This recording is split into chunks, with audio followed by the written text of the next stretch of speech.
The UFC Heavyweight Championship, the Pac-12 Championship, the Big Ten Championship, the NFC Playoffs, the Daytona 500, and the UEFA Champions League Final.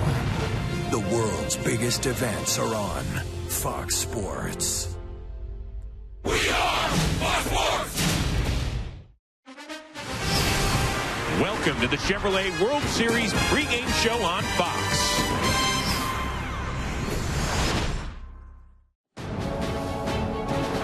Game 1 of the World Series was a perfect display of postseason baseball between the game's two best teams.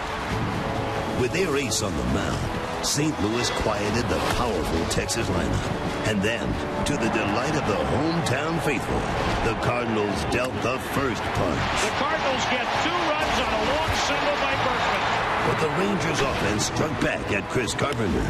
Then, Texas broke through in a big way. Napoli shoots one way out the opposite way. My goodness, that ball was hit a ton. And with the game tied, the Cardinals look to the bench for an improbable hero to provide the biggest difference in the contest.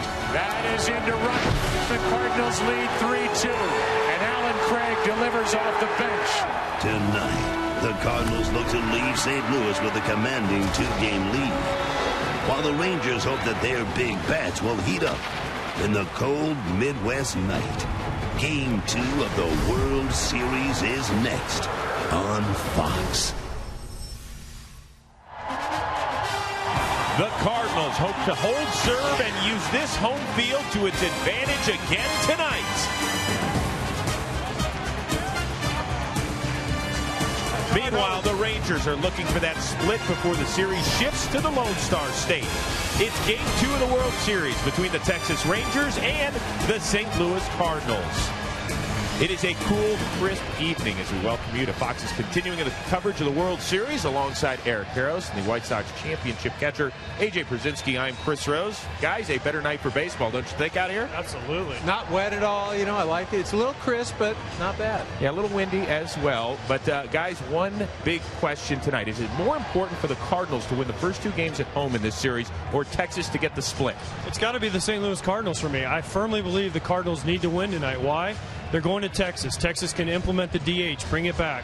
They also have Kyle Loesch and Edwin Jackson, who haven't exactly lit it up against the Texas Rangers in their career. They have almost a combined 11 ERA. I remember Edwin Jackson pitching to me this year, giving up 11 hits in 5 and 3rd innings. So the Cardinals need to win tonight, go up 2-0 before they head to Texas, where Texas is going to find a way to get their offense going. Yeah, see, I'm on the other side. I don't think it's all that. But Texas has to win. It's not on St. Louis. Texas hasn't lost 2 in a row in over 55 days. Plus, they don't want to go to Texas 0-2. We saw that story last year when they went to San Francisco and went back 0-2 in the World Series. Didn't turn out so well. On top of that, their #1 starter, Wilson, if he lost, and then you throw Lewis, their most experienced guy, he loses, then it rests on the shoulders of 2 young left-handers. Very important for Texas tonight. Well, guys, one of the Cardinals veterans that's smiling tonight is Lance Berkman. This is his second taste of the World Series back in 2005. That didn't work out so well for him. Easy, Chief. Well, he came up huge with a big hit last night. And earlier this evening, our Ken Rosenthal caught up with the Cards right fielder, who said this team won the wild card on the last day of the regular season and has not stopped sprinting. You always hear that the hottest team in the postseason is the team to beat, and certainly we got hot at the right time. We finished up the last month strong, and so far I've had a good run here in the postseason. So I do think that the more success you have, the more breaks you get, the more confidence as a team you have, and when it starts rolling that way, it's it's helpful. Now, you've got a bit of a history with the Rangers. You did not sign with them last offseason, and then later, after signing with the Cardinals, you called them an average team, and you later apologized to C.J. Wilson for that. Tell me your thoughts about the Rangers now and whether you will have a career as a scout. Clearly, they're way above average. Those comments at the time, I felt that way. I mean, I felt like that if they didn't have somebody step forward to be a legitimate ace on their rotation, that they were going to struggle there. Since then they've had Agondo come in the rotation, they've had Harrison come in, they've had Holland come in, and those are outstanding arms that really weren't on the radar screen at the time I made those comments. And so it's one of those things where, I was asked a question, I gave an honest opinion at the time, which clearly has turned out to be incorrect. And if you say something, you got to stand behind it. And I'm more than happy to say that I was wrong about the Rangers. Lance, thanks a lot. Chris, back to you. All right, guys, thank you very much. What's the big deal? He apologized. Let's move on. Yeah, but he should apologize for that spot. I know stuff about hair dyeing. I know it's the playoff beard or whatever, but come on, mix in some dye or some. Wait, what do you know about hair dye? Look at this. Look at this. Nothing good. Hey, guys, I watched that Lance Berkman base hit. It actually started foul, and then you saw the Alan Craig base hit. Nelson Cruz almost came up with that. It's literally a game of inches. Could have gone either way last night. Well, it really could have, and I think the game turned for me on a defensive play Albert Pujols made in the 6th inning. Kinsler on third base for the Texas Rangers. Michael Young up at the plate. He flares one down the first baseline. Pujols makes a great play, gets up, throws the ball to Carpenter, out of the inning right there. If they score there, then they go ahead, and then the bullpen takes over. It's a completely different game. Tony La Russa said the most important play of the ball game. It seemed like last night was the first night in the whole postseason that the breaks totally did not go the Rangers' way. You talk about that play by Albert Pujols, another inch or two, he hits it maybe a tick harder, it gets by him. The Alan Craig play, Nelson Cruz just missed it. The Lance Berkman play, it starts off foul, bounces back fair, gets the whole inning going, gets them on the board, gets the crowd excited, the whole thing. It just seemed like it wasn't Texas's night last night. Did we forget that ball that Cabrera hit off the base? No. Hey, guys, as we get ready for Game 2 here in St. Louis, we want you to be a part of the conversation on Twitter. You can follow me at Chris Rose, all of us at MLB on Fox.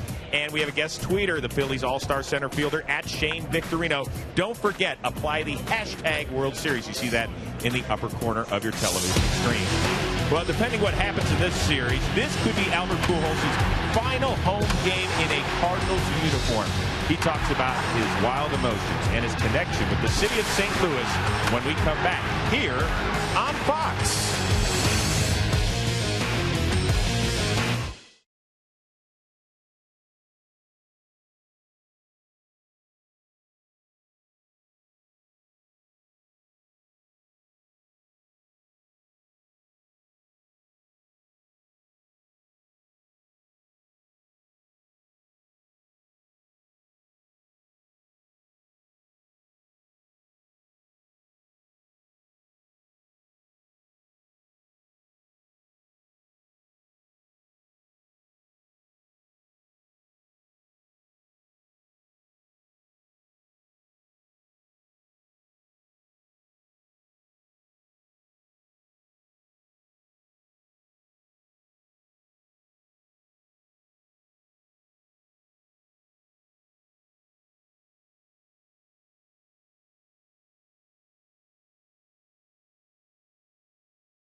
The Chevrolet World Series pregame show is sponsored by Chevrolet.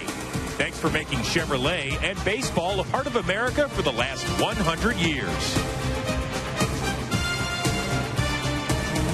Getting you all ready for Game 2 of the World Series here on Fox as the Texas Rangers get ready to take on the St. Louis Cardinals.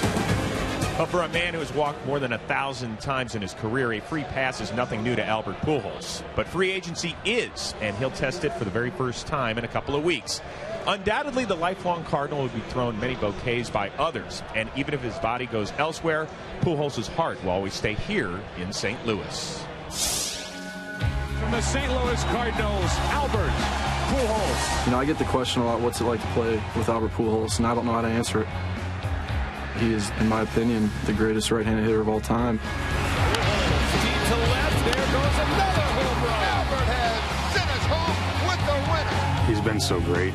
I mean, he's been better than great. You talk about 11 years of some of the greatest production ever. He's a once-in-a-generation type player. You know, Larry Bird in Boston, Michael Jordan in Chicago. I mean, this franchise is famous for having career players. Stan Musial and Bob Gibson, you know, Ozzie, Stan, Red, Lou Brock. I mean, it's the great Cardinals. And all of a sudden you got Albert, who's right in that category. A guy like Albert comes around not too often. He's a hero here. And let's hope this isn't the last time we see him here in St. Louis in a Cardinal uniform. It was pretty emotional. I won't lie to you. I mean, there were a few tears, you know, that came down. Those walk-off home runs and those standing ovation. Those are the moments that you take with you, you know, and share with your family and friends.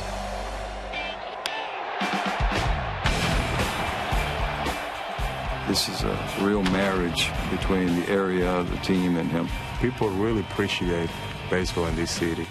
I've been in the league for 11 years, and I've been all over the place. And, I mean, you can go any other stadium, any other city, and you would never see the fans reacting like our fans. People in the stadium, you know, with the landlord card and everything, just paying attention to the game. You know, you don't see that. No disrespect in the other city, but it is what it is. It's been such a pleasure to be around him for the years that I've been here. He is and probably always will be a St. Louis Cardinal no matter what happens. Guys, to his credit, Albert Pujols showed up the first day of spring training, said, you know what, I'm not talking about my impending free agency, and he has not. But right now the big question is, if the Cardinals win it all against the Texas Rangers in 2011, easier or tougher for him to leave? Absolutely impossible for him to leave, I think. And he's a better man than me for not talking about it all year. But this situation totally reminds me of Paul Konerko when we won the World Series in 2005. He was a free agent. He was the face of the franchise. He was coming off a tremendous year. Not that Albert Pujols and Paul Konerko are the same player, but Paul had a chance to leave. He was offered other teams, more money, more years, whatever. But you know what he did? He said, you know what, this is the team that gave me my opportunity. We just won a World Series. I want to go back to Chicago, celebrate this, and try to win another one. And he's been there ever since. Yeah, you know, win the World Series or lose the World Series, Albert Pujols just can't go anywhere else. You know, there's something to be said about comfort, about familiarity, and that's what Albert Pujols has here. And I'm not talking about just with the fans or out on the field. I'm talking about taking your kids to school, knowing the area, just everyday life. And again, $250 million, $230 million. I mean, what can you do with $250 that you can't do with $230? As a fan, I want to see Albert Pujols stay in St. Louis. He just wouldn't look right in another uniform. Right. I mean, for me, he just looks like a St. Louis Cardinal. Wouldn't look good in Pittsburgh? Oh, I'm sure the Pirates fans will like it. You just woke up the city of Pittsburgh, by the way. Don't bring that up. So what do you fans think of Albert Pujols' playing future? That is our Facebook question tonight. So why don't you just log on to your computer, fire away, give us your comments. You can share them all on Fox Sports' Facebook page. It's just a click away. Hey, anybody out there ever want to imitate your boss? Coming up next, the Rangers give it a shot as the Texas players do the wash. It's the game that's sweeping the nation. Feel free to dance along at home. Give it a shot on the other side of the break.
Welcome back to the Chevrolet World Series pregame show on Fox.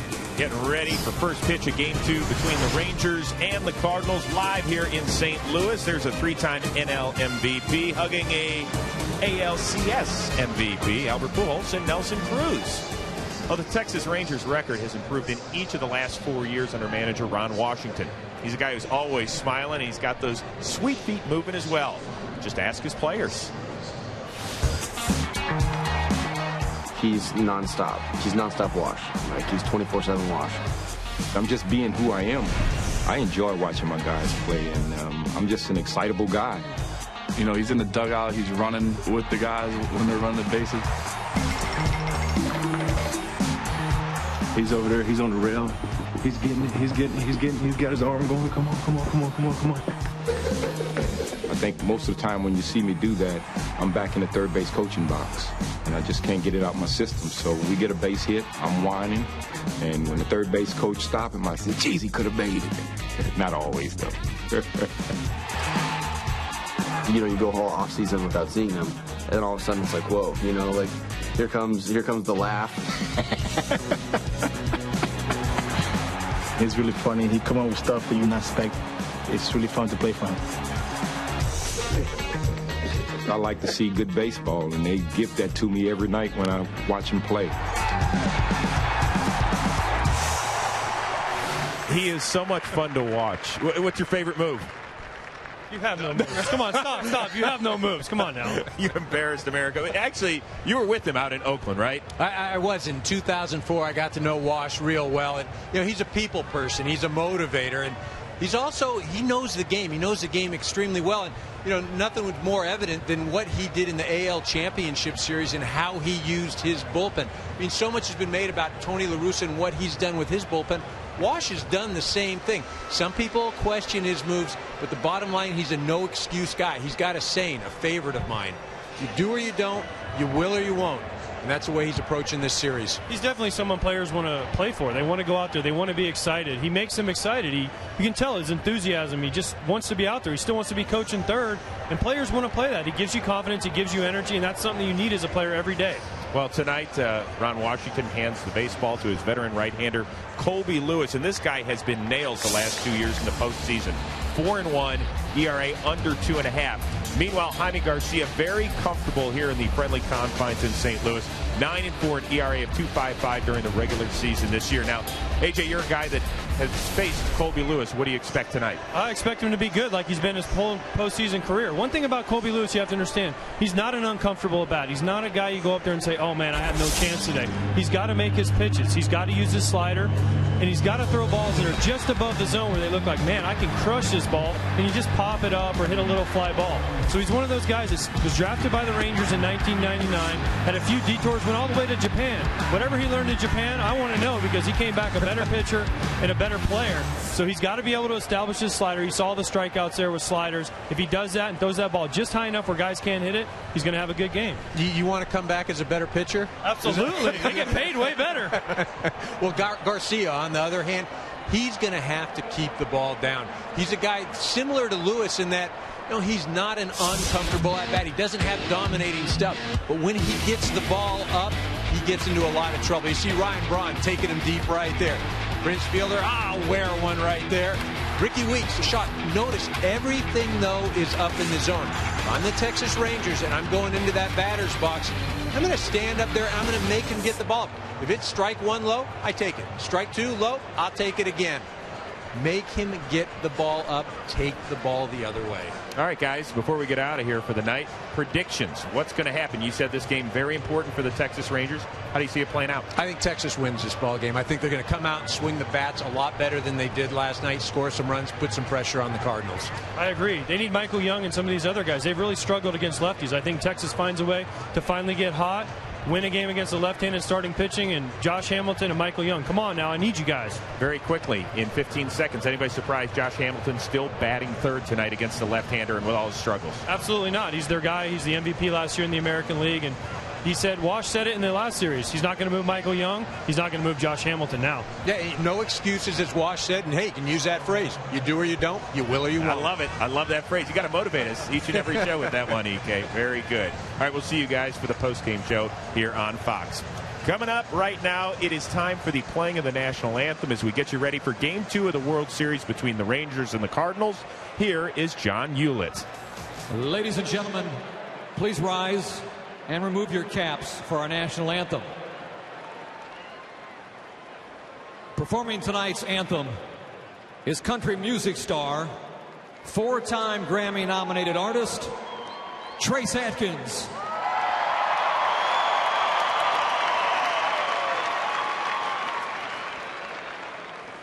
Oh, say, can you see by the dawn's early light what so proudly we hailed at the twilight's last gleaming, whose broad stripes and bright stars through the perilous fight o'er the ramparts we watched were so gallantly streaming,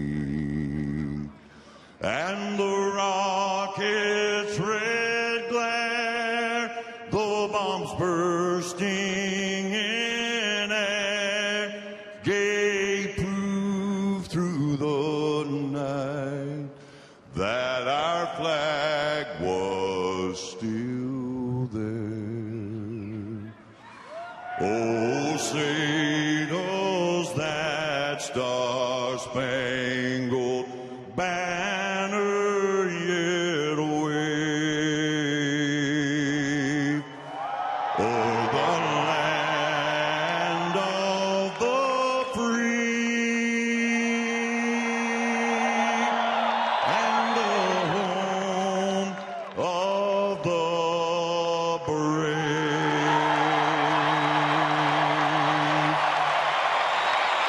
Just about ready for baseball in St. Louis. Coming up, Game 2 of the World Series. The Rangers looking to get even. The Cardinals trying to win at home sweet home. First pitch around the corner.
Series pregame show on Fox. Almost time to see if the AL champs can even the best-of-7 series at a game apiece.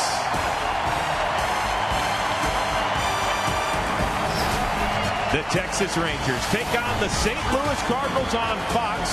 Time now to send you upstairs to the broadcast booth. Hello, Joe Buck. Hello there, Chris Rose, and hello to everybody out there watching Game 2 of this 2011 World Series. I'm Joe Buck. Tim McCarver is coming right up. Well, coming into Game 1 of this series, all anybody was talking about were the playoffs and all the runs and blah, blah, blah. It's supposed to be the year of the pitcher, and yet last night we kind of went back to the old way of playing baseball, old meaning during the regular season.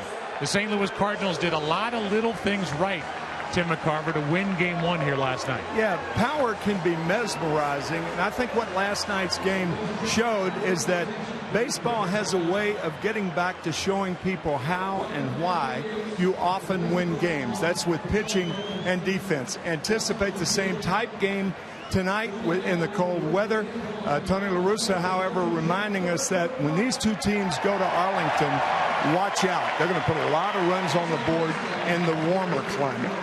It is not as cold as last night, 50 degrees. The wind is whipping around this stadium. And guess what? There's no rain in the forecast. Hallelujah. Tonight it's Colby Lewis, the right-hander, taking on Jaime Garcia, the lefty, for the Cardinals. The Cardinals have won 10 World Series championships and featured some of the greatest players to ever play the game. But sometimes it's not the men that will one day have statues erected in their honor that are the heroes in October. In 1964, it was a young catcher that supplied some extra inning heroics. 1982 saw an unlikely World Series MVP in Darrell Porter.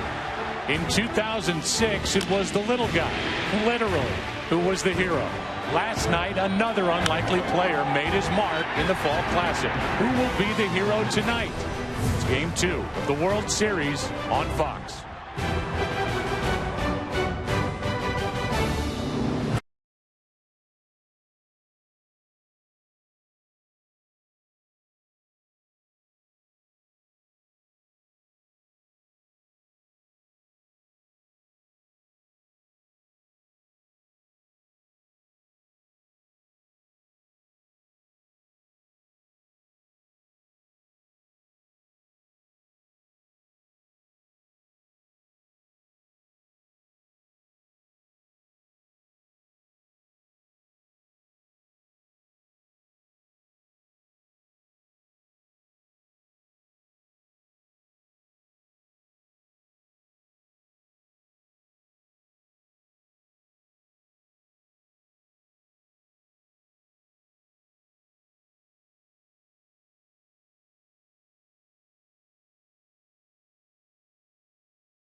Series is sponsored by Geico. 15 minutes could save you 15% or more on car insurance and by DirecTV. you call yourself a sports fan, you got to get DirecTV. You have to. You just must. And Jaime Garcia is ready to lead his team out on the field.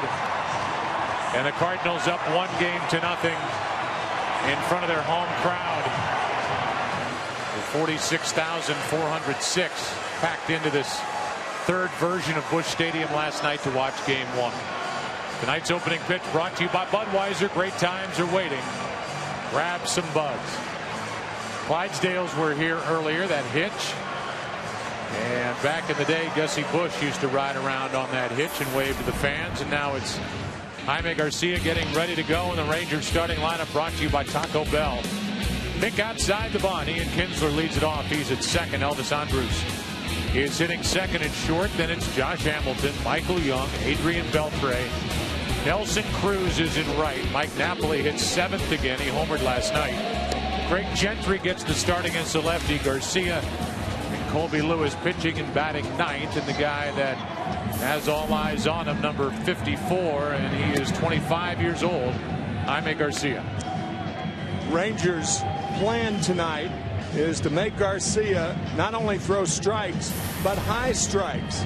Boy said Texas must bring him on the plate. He gets a lot of outs on balls that are off the plate.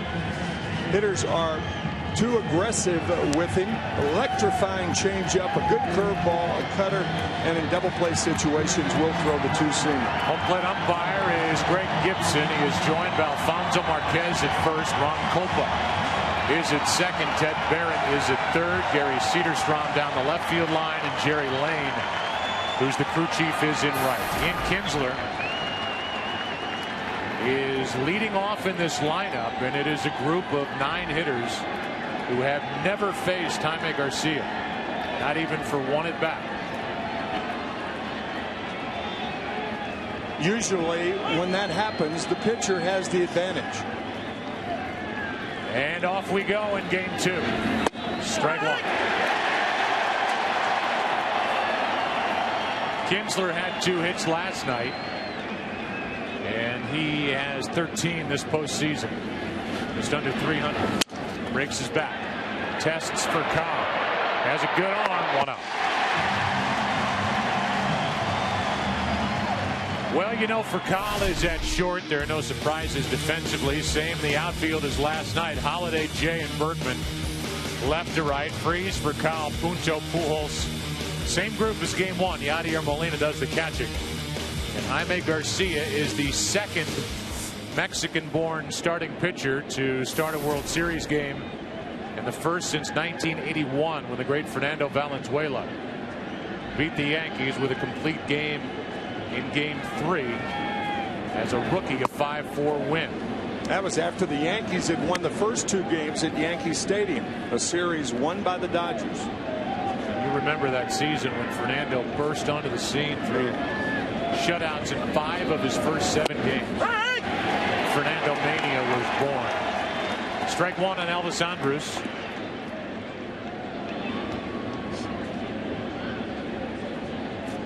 Here comes a 1-1.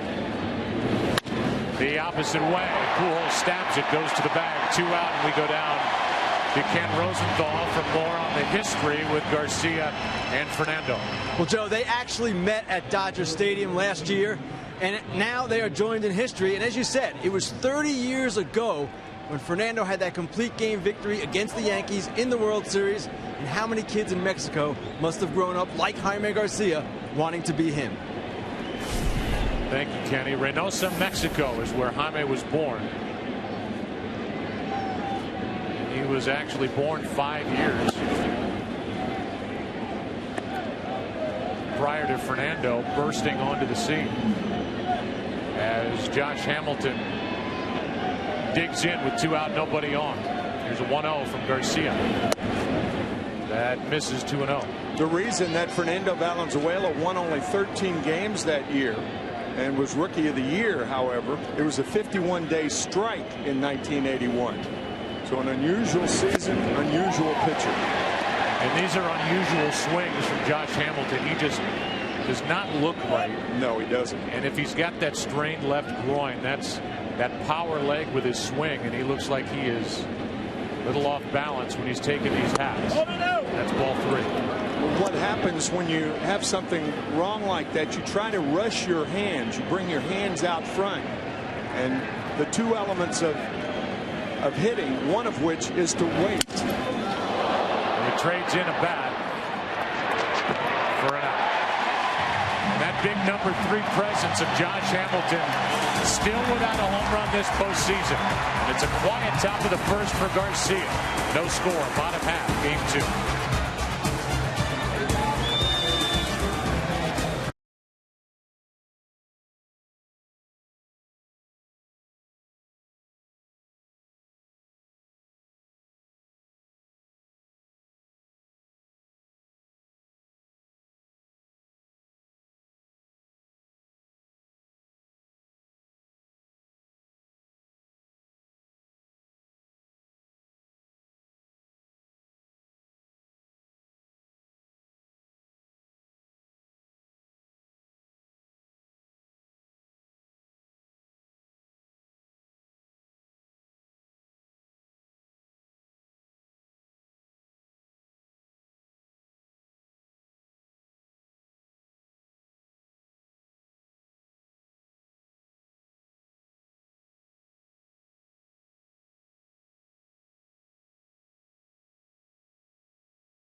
The World Series on Fox is sponsored by Taco Bell. Think outside the bun.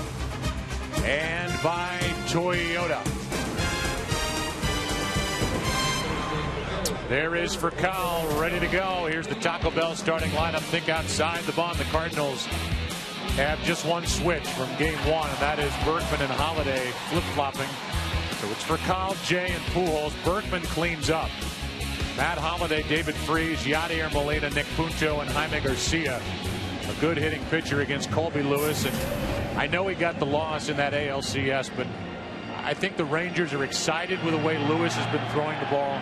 We'll see how he gets along here tonight. 3-0 in last year's postseason, 1-1 this year. A fly ball pitcher. That's why he's starting in game 2 and none of the games in Texas. It's tougher to pitch in that smaller ballpark where the ball jumps, and Arlington had a 5.5 ERA at home. An ERA under 3.5 on the road. And that kind of moving swing, half bunt, whatever you want to call it, strike 1. There are other teams that have complained about Furcal being out of the batter's box when he does that. It is very, very close to being in fair territory. The 0-1 from Lewis is outside. A ball and a strike. Here's that first attempt. Running up, thinking he's going to bunt. That's very, very close to being in fair territory should he have made contact. Reaching for it and into center for Gentry. 1 out. And let's give the Tim McCarver scouting report on Colby Lewis. You know, you talked about Colby Lewis being 2 runs better on the road, about 3.5 on the road. A fly ball pitcher, another reason why Ron Washington would rather start him here, and his success, it's that deep slider. I mean, really deep. It breaks late. It's very difficult to pick up, particularly for right-handed batters. Throws a ton of first pitch strikes. Number 2 in the major leagues in that category as he misses.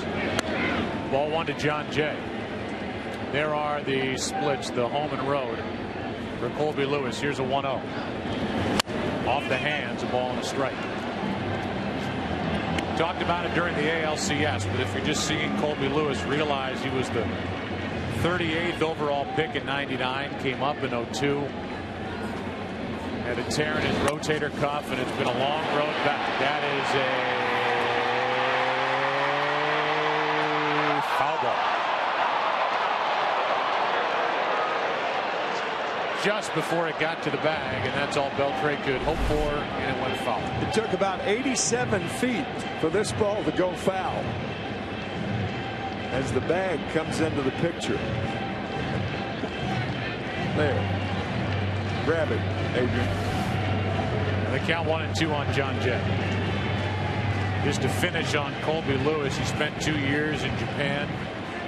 Came back to the team that originally drafted him, and he has settled in as a dependable starter that will give you 200 innings a year. Still 1-2.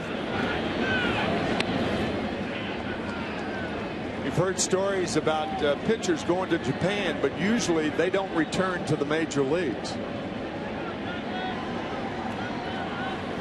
Here's a 1-2. Skips in there. 2 balls, 2 strikes. In the regular season, won 14 games. And he is so far the only Texas starter this postseason, and here they are in the World Series, to turn in a quote-unquote quality start. 6 innings pitched with 3 or fewer runs allowed, which makes guys who played in the 60s sick to their stomach. Here's a ground ball to first.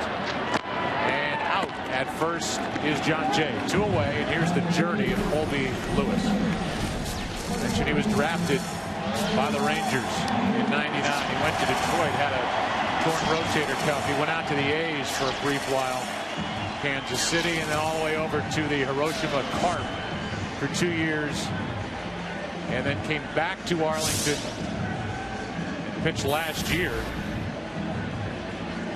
He was 12-13, but 3-0 in the postseason, as you said. With 2 out, nobody on, he will deal with Albert Pujols. If we get a chance to involve Kenny Rosenthal during this at bat.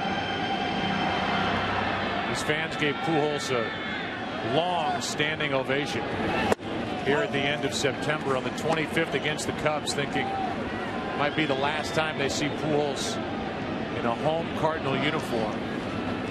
They've had many more at bats since as he pops it into right center field. Park will hold it. And we will hold off on Kenny as we go to the 2nd inning here in game 2. Each pitcher a perfect first. All zeros in game 2.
Major League Baseball is proud to support Habitat for Humanity. Visit www.habitat.org to learn how you can get involved today. Beautiful look at downtown St. Louis, the Arch, as we go to the second. Garcia back to work, strike one to Michael Young. Because I'm not very smart, I want to go back over something I said in the first inning. And that is that Garcia was born in '86. A rookie year for Valenzuela, a guy who looks up to 1981, so it was actually roughly 5 years after that season. I kind of reversed the two, but I'm just a sports announcer. Don't expect much. Not a genealogist. No. Or a mathematician or any kind of crazy thing like that. That's ball one down and in, 1-2 on Young with Adrian Beltre and Nelson Cruz to follow. I think more than any hitter on either side, Michael Young is a high ball hitter. Spoiled that pitch, 1-2. Uses the other field. And game 6 of the LCS against Detroit, a perfect example. He doubled down the left field line, doubled down the right field line, and homered to center field.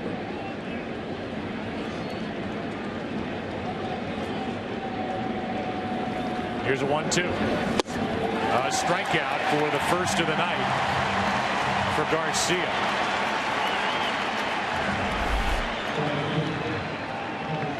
That was a cutter up, and Young missed it. Very impressive through the first 4 hitters is Garcia, who is 26-15 over the last 2 years. 6th best winning percentage in the National League, and he just was rewarded with a long-term extension during the regular season. Here's Beltre, strike one. Garcia, 22nd round pick, 680th overall back in '05. Came up in '08, and then he had Tommy John surgery. Missed '09 and was good last year. Strike two. That was 3rd last year in the National League in Rookie of the Year voting. This season, he's been much better here in St. Louis. And he has back-to-back strikeouts. A good changeup to get Beltre 2 out. You think about the ways that Garcia has gotten the first 5 Rangers. He jammed both Kinsler and Hamilton in the first inning, and getting Young and Beltre on off-speed pitches. Like a curve or a changeup, I think he took something off the breaking ball. With 2 out. Inside to Nelson Cruz. Last night had a hit. Finally a single. Yeah, I was going to say the Cardinals kept him in the ballpark, and they had to be thrilled. That's high and tight. 2-0. Nelson with 8 hits in the LCS, 6 home runs and 2 doubles. Talking to any opposing pitcher, they say he's looking for the ball up and in. Very quick. 2-1. You notice the Cardinals stayed away from him for the most part last night. They stayed away from Napoli, and he hit a mammoth home run into right. Here's a 2-1. That's down the left field line, hooking into the corner. Foul. Rule of thumb in baseball: don't try to jam a hitter with an open stance.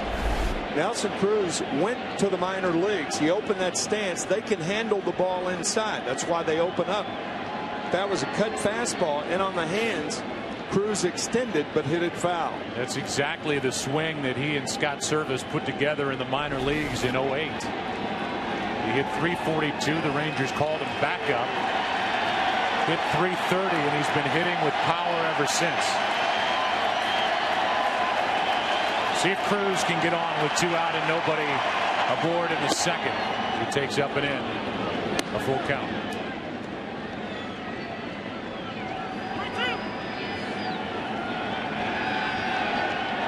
And now the next from Garcia, working fast.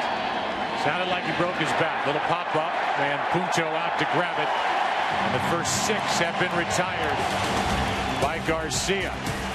For the 3rd out in the first and in the second, a broken back. After an inning and a half, no score.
Series on Fox is sponsored by Budweiser. Great times are waiting. Grab some buds.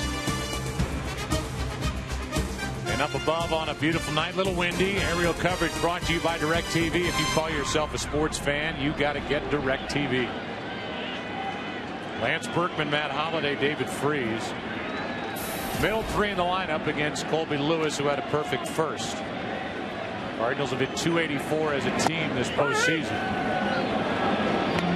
Berkman's brought that average down a bit, hitting .262, but last night had a big 2-run single.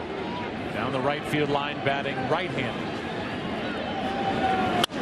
As he fouls it away, he prefers to bat left-handed. One of the better switch hitters in the history of the game. The Chase Freedom cashback player to watch, Lance Berkman. The difference in the power numbers this year while batting from this side of the plate. 28 of his 32 home runs. Get shortchanged. Get your cash back with Chase Freedom. That ball will get out of play, and it's an 0-2 count. We talked to Lance at the All-Star game in Phoenix this year, and he responded to some criticism that he had in Houston about not being in shape. And he said, you know what?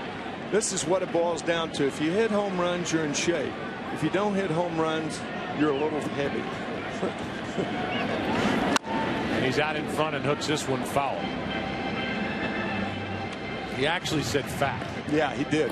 You were kind of PCing it for us. Well, I mean, we got to editorialize occasionally. Expose you.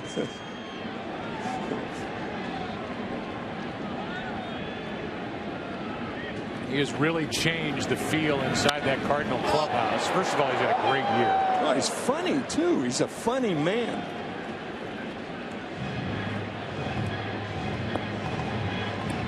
He taught himself to switch hit as a kid, and he nicknamed himself, I'm always wary of that, Big Puma. Here's an 0-2. Did you ever nickname yourself anything?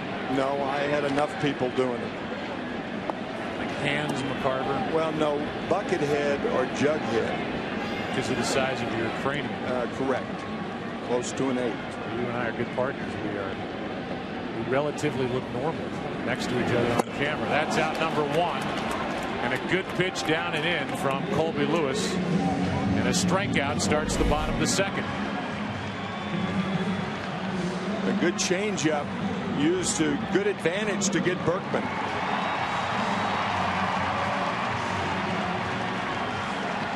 With 1 out, it'll bring in Matt Holliday, who is hitting .407 since the start of the NLCS. Colby Lewis has been hitting his spots. He's been impressive through 4 batters.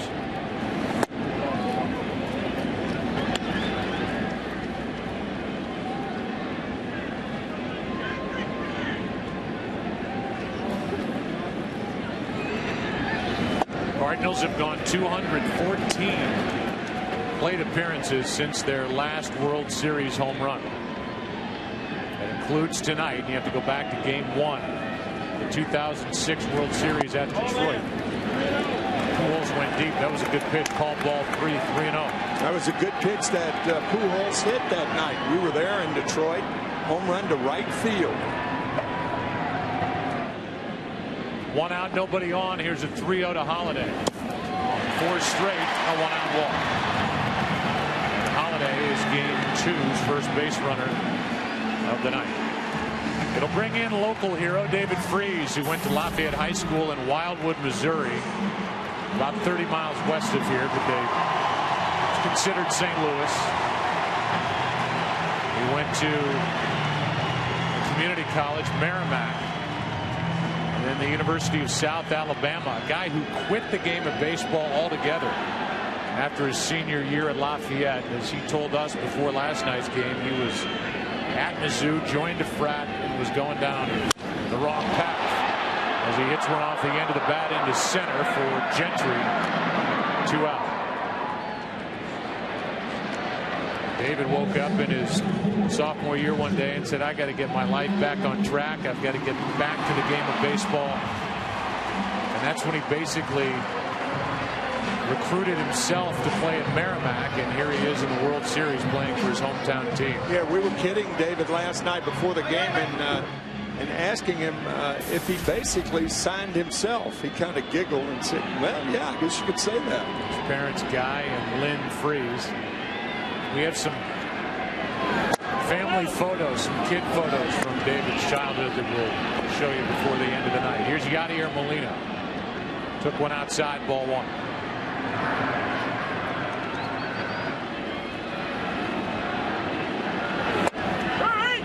Strike one. That was a slide step used by Colby Lewis.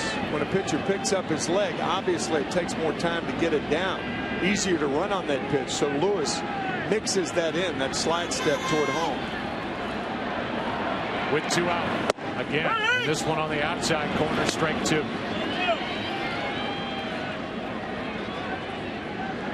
Number 8 man Pujols on deck, but a 1-2 count on Molina. He has 46 career postseason hits. Pitch was up. Molina fouls it back. Still 1-2.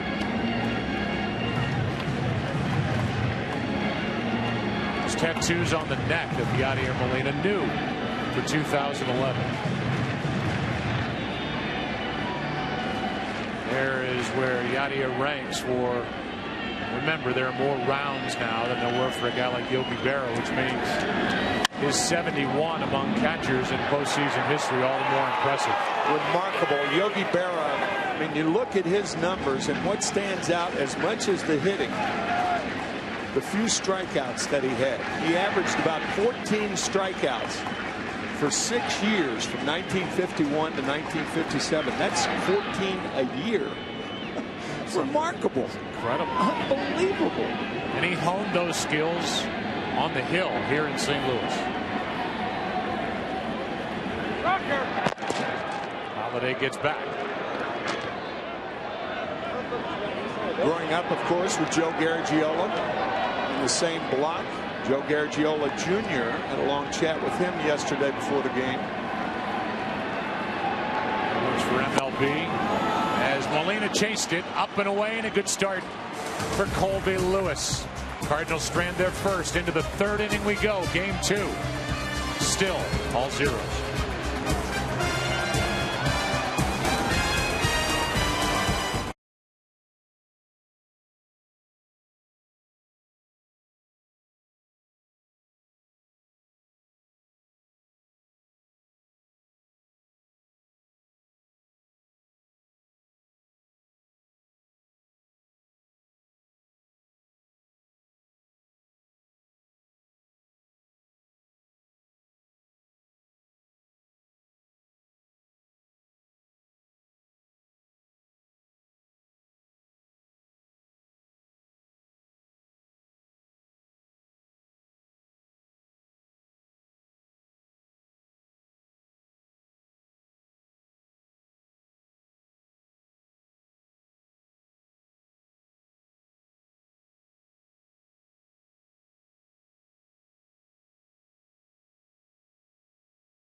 Live look at downtown St. Louis, and the World Series is sponsored by Happy Feet 2 from Warner Brothers Pictures, in theaters November 18th.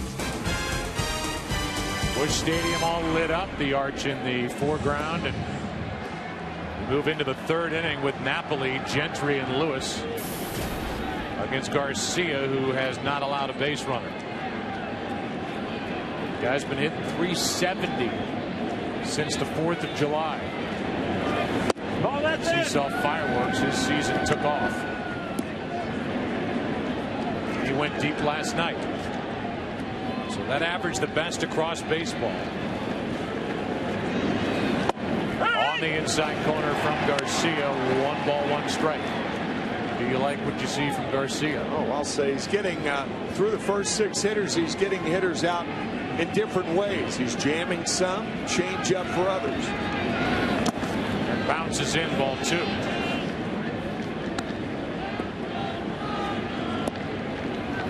will be the 28th pitch of the night. The watchful eye of Dave Duncan.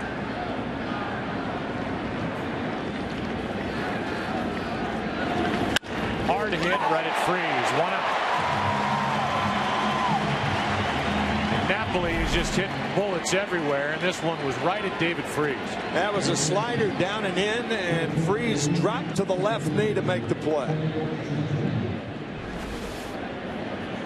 Brings in Craig Gentry, who is hot as well since the 9th of September. Guy's hitting .390, except he's had a tough time cracking this lineup. It's the guy he battles for playing time, David Murphy, has been just as hot. Pinch hit last night, struck out. So 0 for 1 in this World Series, ball 1 high. If you're a platoon player, it's tougher when you're a right-handed pitcher because you're only playing against left-handers, and there are fewer left-handed pitchers in the game than right-handers. That's a little high. It's 2-0. I guess the moral of that story is, Mom and Dad, don't let your son grow up to be a right-handed hitter. Here is a 2-0. Ball out. It's outside. 3-0. Make him a lefty. There's David Murphy, left-handed hitting outfielder and a good player. Here's a 3-0. 3-1, the old automatic. Gentry during the regular season hit .271. 1 home run, 13 RBIs, and Ron Washington put him in the lineup tonight. And he taps to Freeze. 2 out. So with a pitcher coming up, 2 out, nobody on. We'll tell you more about the city of St. Louis. You know about Anheuser-Busch Brewery, largest beer producing plant in the U.S. Gateway Arch, the tallest man-made monument in the United States. Did you know that the city hosted the first U.S. Olympic Games in 1904, where the ice cream cone and iced tea were invented? The 04 World's Fair. Residents consume more barbecue sauce per capita here than any city in America. There's ball 1 low to Colby Lewis. Last night, most of the crew and I dined on toasted ravioli, also a St. Louis original. Off the end of the bat for Kyle, has plenty of time and a good arm. That's a good combination. And we go to the bottom of the 3rd. They also have these big horses with big feet and the hair around their feet. They're called Clydesdales. No score after 2.5.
just as good as Garcia. Now he goes into the third inning. Punto, Garcia. The pitcher then for Cal. He has walked 1, struck out 2. And Nick Punto is first up. He had a hit last night, 1 for 2. That's what he's done this postseason. Tony La Russa toyed. Strike 1 hits the inside corner with putting Schumacher in the lineup tonight, but Schumacher was not a part of the NLCS roster, had a strained oblique, and he didn't want to put Skip at second base.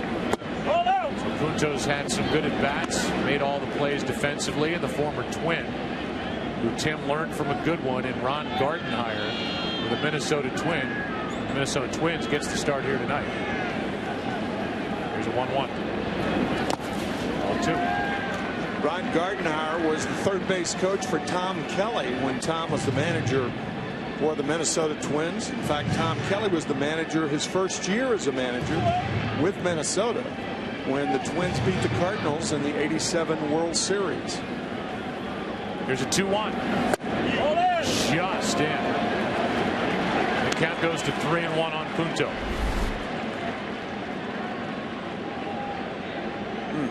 Close. That's our unofficial look at the strike zone here at Fox.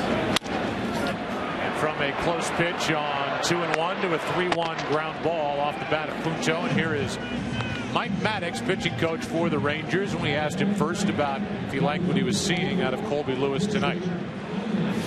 But yeah, so far he's got 4 pitches per strike working. He's mixing them in and out, up and down. So, you know, he's doing everything he can to keep him off balance, and that's what he does when he's at his best. Mike, the first time I asked you about Colby Lewis, you said check his heart, not only his arm. Yeah, he's got a lot of courage out there. You know, here's a guy that couldn't pass most physicals, you know, and he goes out there and gives us 200 innings over the course of the year. He's been a big game pitcher in the postseason, and you just can't measure how big his heart is and how big his courage is when he goes out there. We just saw your catcher walk past you. Napoli's been some kind of find for you guys here in 2011. I tell you what, between him and Torrealba, they've really stepped up and been the anchor of the pitching staff. You know, you guys have a big comfort zone when they throw to him back there, and Nap has really excelled here the last second half of the season. Hey, Mike, thanks for your time. Good luck. You bet. Thank you. All right. We mentioned it during the ALCS. This guy is one of the best pitching coaches in the game. For 8 years was in that position with Milwaukee. Now he's in his 3rd season with Ron Washington. And that is a smart family. Not only was his brother Greg Maddux a great pitcher, but one of the smarter guys that you would run across, talking through at bats and thinking ahead of the hitter just about every time he faced somebody in a big spot. One of your lines when Mike Maddux or Greg Maddux was pitching in the postseason was, "Don't ever play poker with him." Oh. Well, he grew up in Vegas. The guy said he knew exactly what you had in your hand. Wear you out. And I would imagine Mike's the same way. 2-2 on Garcia, and if you've watched those swings, you know he can handle the bat. In fact, La Russa bunted runners up in the NLCS to get him into scoring position for Garcia. He flies it into left for Hamilton. Goes back. 2 out.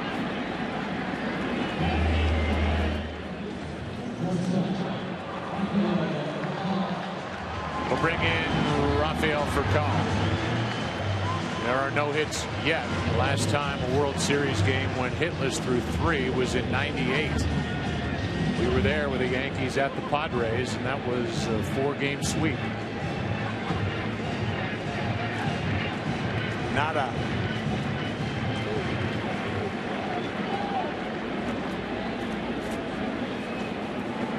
With 2 out for Kyle, stepping up in the box again, takes a strike.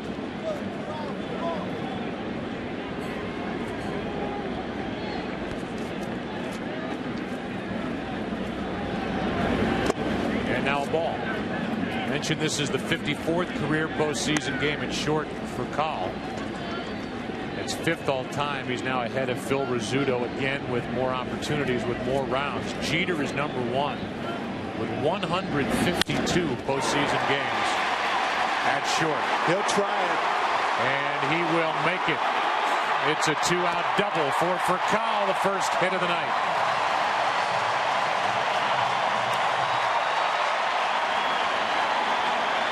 From nada to la línea. a rope to right. Sometimes the outs dictate how you run the bases. With 2 outs, there is no doubt Pujols is going to try to go to second, and he makes it.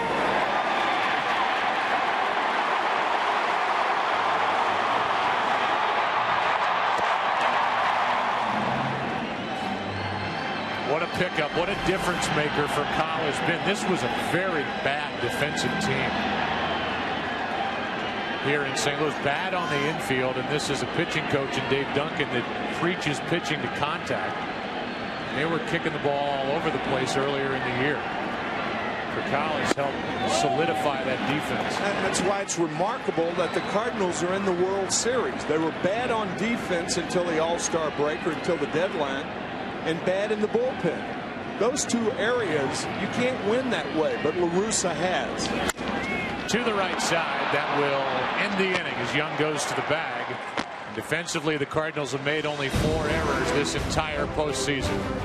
Some images from Game 2 here on a chilly night in St. Louis after 3.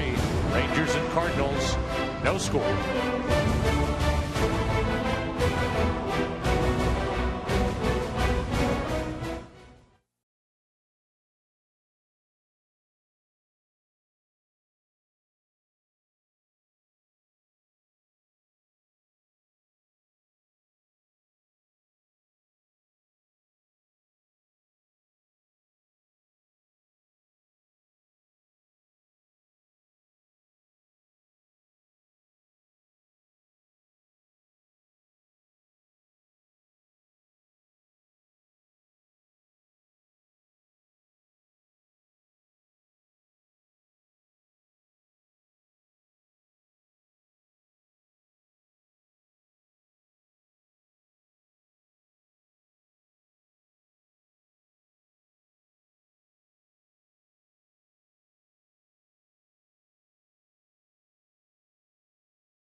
Is sponsored by the all-new Volkswagen Passat. That's Das Auto.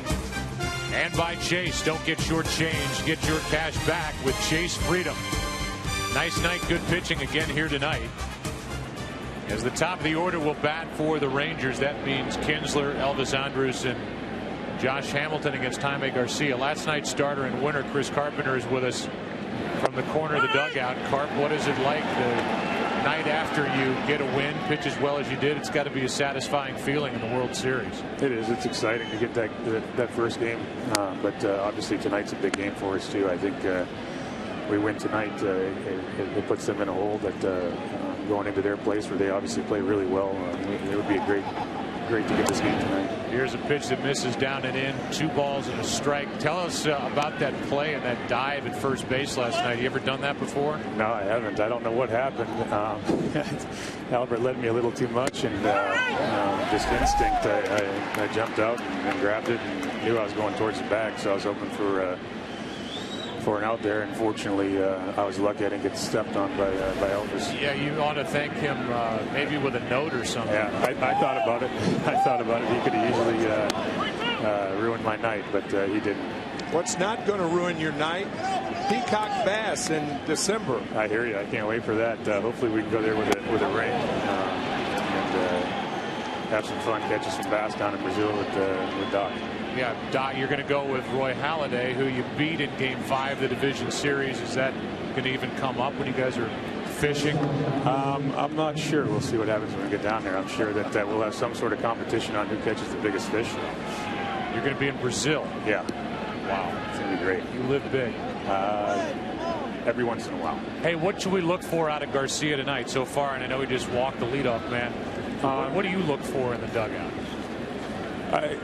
He's just got to stay consistent with his command, and those things there is what you're looking for. You don't want him to start losing command of his fastball, because when he does that, that's what gets him in trouble. He's got a devastating sinker that he can throw down the middle of the plate, and it moves so much. He gets a lot of ground balls as long as he keeps it down. And you just hope that his command of his fastball doesn't go anywhere. Hey, we appreciate your time. We appreciate you doing it, and congratulations on last night. All right, thanks, guys. Thanks, Carp. All right, take care. Here's an 0-1 pitch. Andrews shows a bunt, takes the ball low. 1 ball, 1 strike. Not a bad idea by Ron Washington, playing for 1 run. Problem with that is Josh Hamilton has not been swinging the bat well. We talked about his first at bat. Sore groin. Now it's 1-1 after that leadoff walk. No score here in the 4th. Good pitching.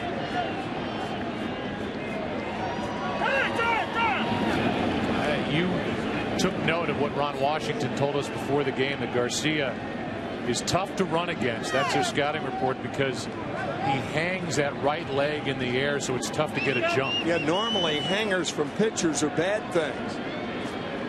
Wash calling the right leg a hanger, because when he brings it up, he kind of holds it there.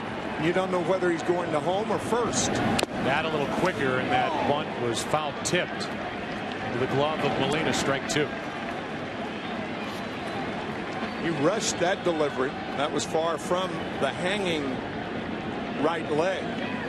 Of course, with all the scouts around, by the time these teams reach the World Series, they know pretty much everything a pitcher, catcher, hitters have to offer from their scouting system. The Cardinals were so far out of it that while the Rangers and other Phillies, other teams that knew they were going to be in the postseason, started scouting other teams, the Cardinals got a late break and didn't really have anybody watching other teams much in September. Once again, 10.5 back on August 25th. Here is a 1-2 pitch to Elvis Andrus. Blocked by Molina. 2-2.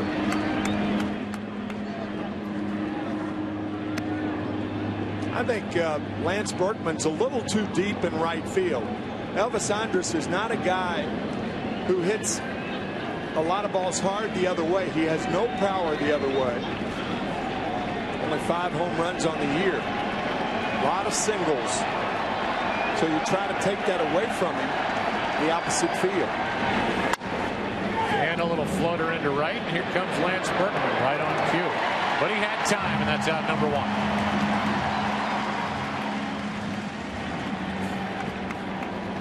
That's why you win Emmys over there in the corner. Josh Hamilton now 1 on, 1 out. Stop it. Here's another fact, World Series fact. Second series where both games 1 and 2 were scoreless through 3 innings.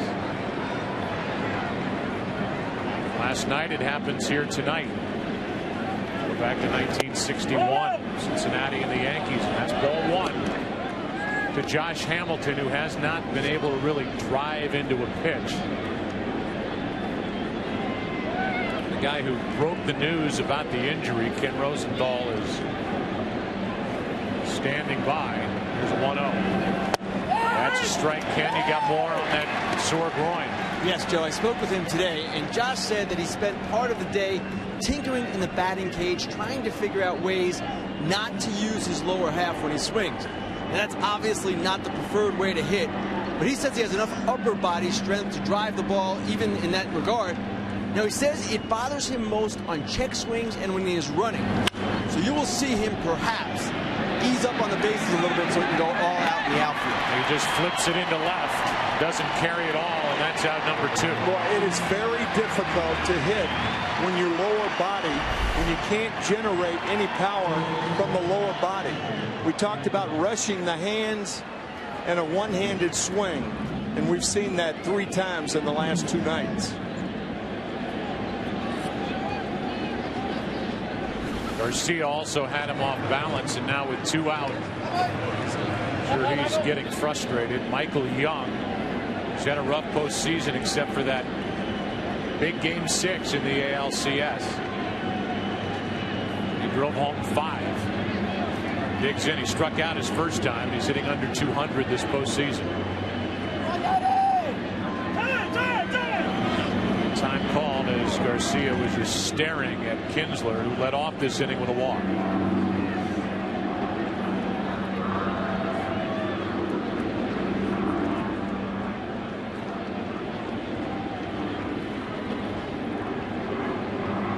There's that hanging right leg. That slows down a big part of the game for the Texas Rangers, their running game with their top 2 hitters. Meanwhile, their 2, 3, and 4 hitters this series, these are big names, big bats, especially the back 2, 0 for 16. 4 strikeouts combined. Off the end of the bat, that ball will drop in center. It's a base hit, and it's first and third, 2 out. John Jay played it on a hop, and here is a scoring chance for the Rangers in the 4th inning of game 2. John Jay initially was very, very deep in center field, had a long way to come for this ball. Good play on the short hop. At least he holds Kinsler to third base. You can see how deep Jay was. It's almost like he was in a no doubles defense, something you can understand with the go-ahead run on first base and 2 outs. And now Adrian Beltre with a chance to put the Rangers on top. They have not led in this series, and that's ball 1 high. They fell behind last night. 2-0 in the 4th, tied it in the 5th, trailed 3-2 in the 6th. That's how it ended. Michael Young and Albert Pujols talking about hitting over at first. Here's a 1-0. Beltre hits his runner, Kinsler, right in the helmet. He's in foul ground, and he looks to be okay as he gets up with a smile on his face. And then brushing off his shoulder. Oh, it got him on the shoulder. It did. And he just kind of flicked it off. But this, again, is why base runners lead off in foul territory. If that ball had hit Ian in fair territory, the batter would have been out and credited with a base hit. Here is a 1-1 now to Beltre. Up high. Beltre had good swings here last night. He doubled, singled, and a bit of a controversy with 1 out in the 9th inning. Fouled one off his front foot.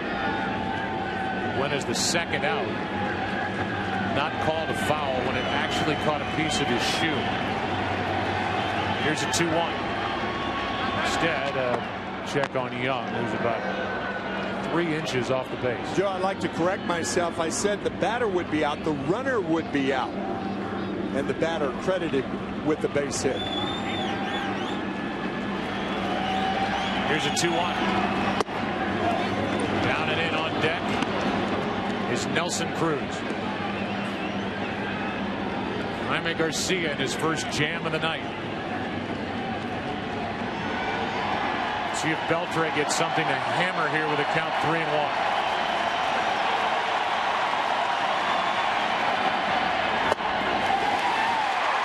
Full count.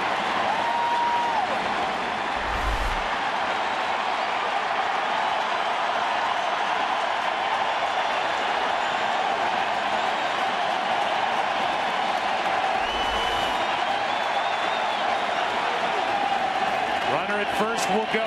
3-2 pitch. Struck him out. Garcia into and out of trouble.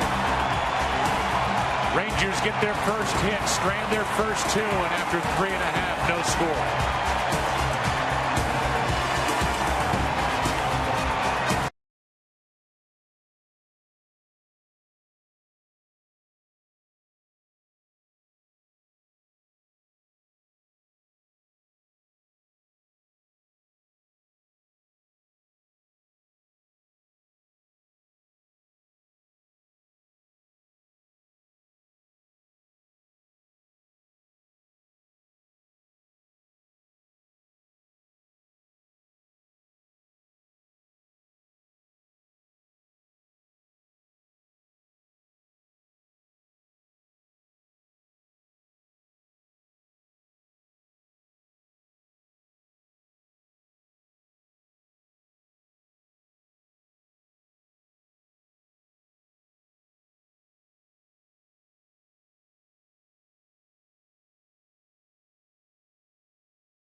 Chevrolet, upload a picture of your youth player and you could win tickets to World Series games among hundreds of other MLB prizes.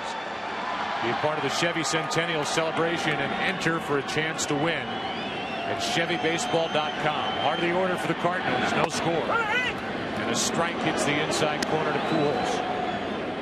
Pujols, Berkman, and Holiday against Colby Lewis, who's been very good. Gave up a double with 2 out last inning, the only hit. That is hard hit right at Beltre, who is a vacuum with a great arm. 1 out. Chevrolet's national support for baseball is extensive on and off the field. They're proud to present the Roberto Clemente Award each year. The player who combines a dedication to baseball and to the community. Prior to the game tonight, Chevrolet presented David Ortiz of the Red Sox as the 2011 Roberto Clemente Award, and after getting that award, a couple of friends from the Dominican Republic originally get together along the first baseline. Here is one up the middle. Kinsler can't make the pickup cleanly, and safe is Berkman with 1 out. I think that's going to be a hit. Too tough a play for Ian Kinsler. Berkman just beating it. By the way, with David Ortiz winning the Roberto Clemente Award, that's the first positive thing that's happened to the Red Sox since August. There's no doubt. And those are 2 free agents to be, by the way, Albert Pujols and David Ortiz. Berkman was safe at first. It's an error. Oh, an error. On Kinsler, that's his first in the postseason. That's a tough play because he couldn't field the ball on the dirt. He had to field it on the infield, on the outfield grass. Here is Matt Holliday, who walked his first time up. 1 on, 1 out. A big swing, strike 1. It's a deep slider we were talking about in the scouting report. Watch the late break. Just enough to have Holiday swing through it. Matt Walk back in the second. That's in front of David Freese. And he's in the hole 0-2. Just to finish for Ortiz, he had 309, 29 home runs, 96 RBIs, and people thought he might be finished 2 years ago, and now he rolls into free agency with big numbers, back-to-back good years. To his credit.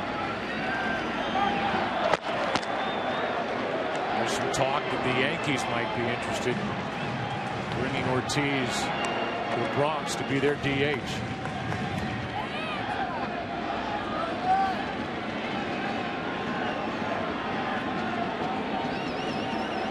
Here's the 0-2. Inside. Ball 1. Not every pitch is designed to get a hitter out. Sometimes you show him the fastball inside to go back outside. You can pick it up. Just watch Napoli and see where he sets up. Way outside. The ball came back over the plate and Holiday fouled it. That was a mistake right there. Napoli wanted that pitch out off the plate. Chad came back over the middle when a catcher moves about 6 inches with that glove. That often is bad news for the pitcher. Slider. Holiday was in the World Series in 07. David Ortiz and the Red Sox took care of Colorado 4 straight. He gets another crack at it in the Fall Classic. He's 1 for 4 so far. 2-2 the count here.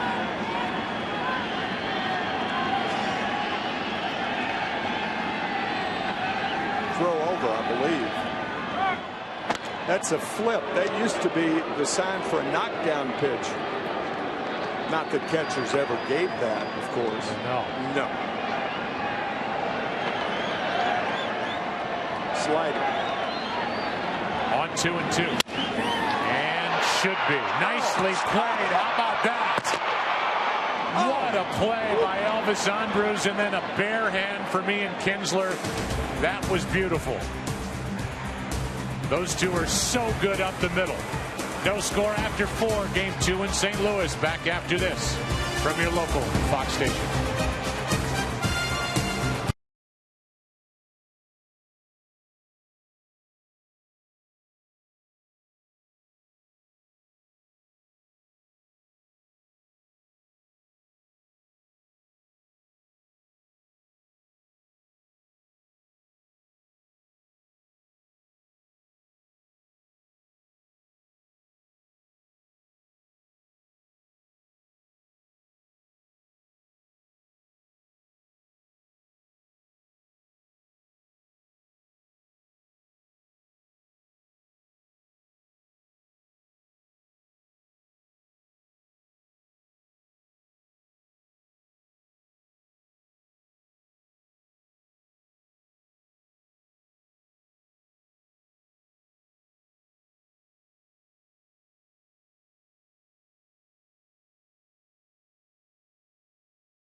All the stories tomorrow will be about how good the starting pitching has been here tonight. Really last night to start this World Series after a bucket full of runs in the LCS.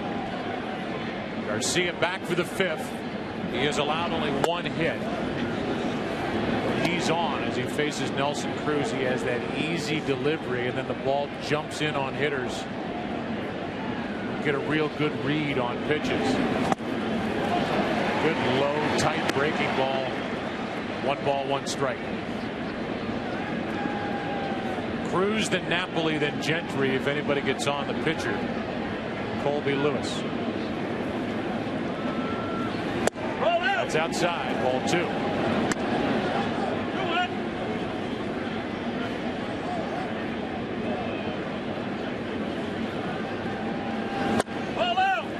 Same spot, 3-1.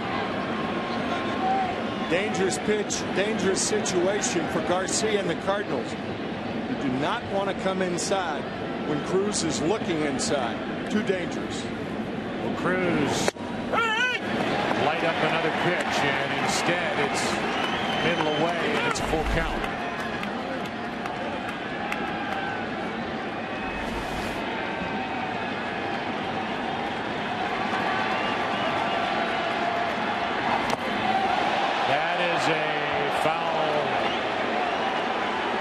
Calling him out on a swing and a miss. The focus went to the edge of the dugout. It's 1 out. He missed it.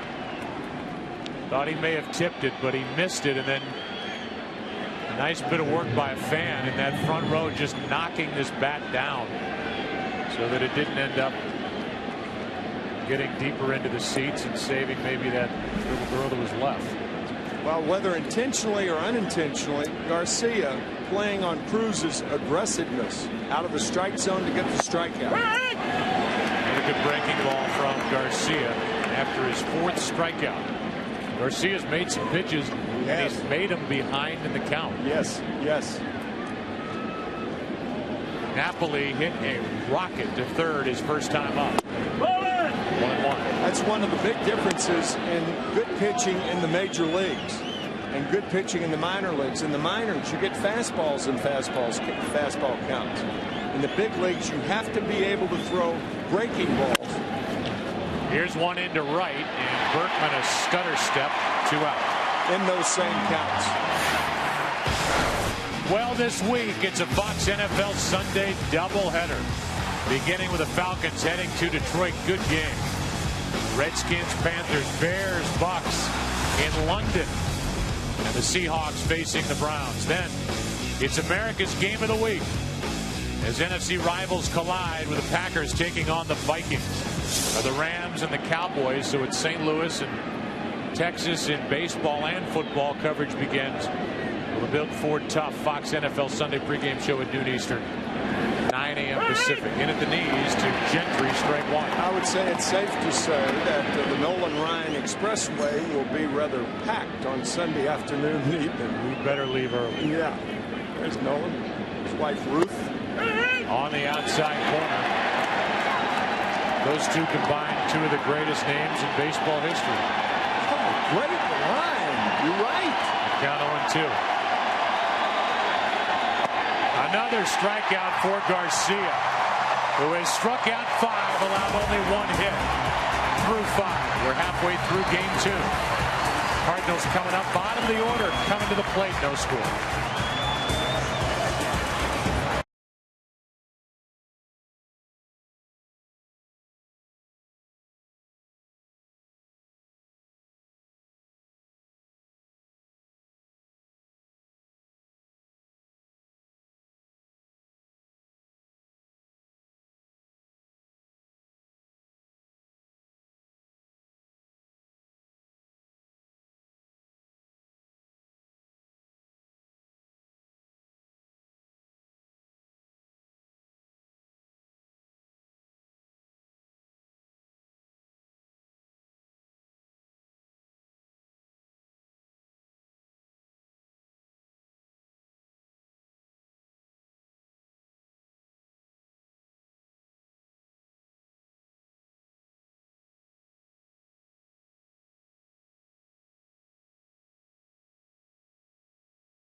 Fox is sponsored by Chevrolet. Thanks for making Chevrolet and baseball a part of America for the last 100 years. Tonight's aerial coverage brought to you by DirecTV. If you call yourself a sports fan, you got to get DirecTV. Absolutely. Down below, this has been some pitcher's duel. Colby Lewis, Jaime Garcia. David Freese is first up. Promised those photos, but this game is flying by, and his at bat, his first time, didn't take long when he flied to center. He is now hit in 11 straight this postseason. It's just outside. 2-0. There he is playing for Pond here in this area. Saw the Johnny Max name on his back. Lafayette High School. Gets under this one. Just missed it. On 2-0, and he skies it to Hamilton and left. 1 out. We have pictures of him at Merrimack Community College and later on, but these at bats just are going so quickly.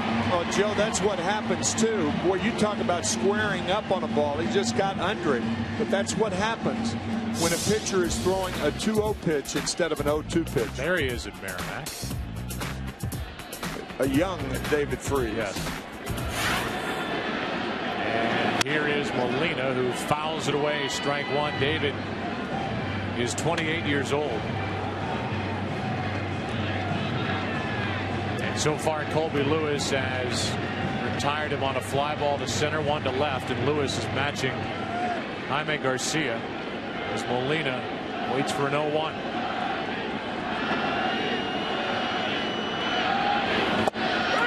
Well, that's right there. Painted on the corner at the knees. Lewis, by the way, will lead off for the Rangers in the 6th. To the right side, Kinsler gobbles it up and gets his man. 2 out. Our Geico in-game box score for the Cardinals, a lot of zeros. A lot of offers. The only hit belongs to Furcal with a 2-out double back in the 3rd. 2 other base runners. Berkman reached on an error. That could have been a hit. A walk to Holiday. But a beautifully turned double play behind Colby Lewis last inning. On a ball hit by Matt Holiday. Here's Punto. In at the knees. Strike 1. Cardinals in their 3rd World Series over the last 10 years. A franchise to accomplish that. Across baseball, they lost in 04 to the Red Sox in a 4-game sweep at the other Busch Stadium.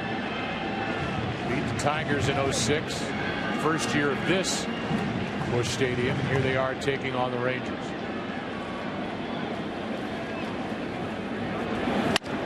Base hit, 2nd of the night for St. Louis as Punto is on.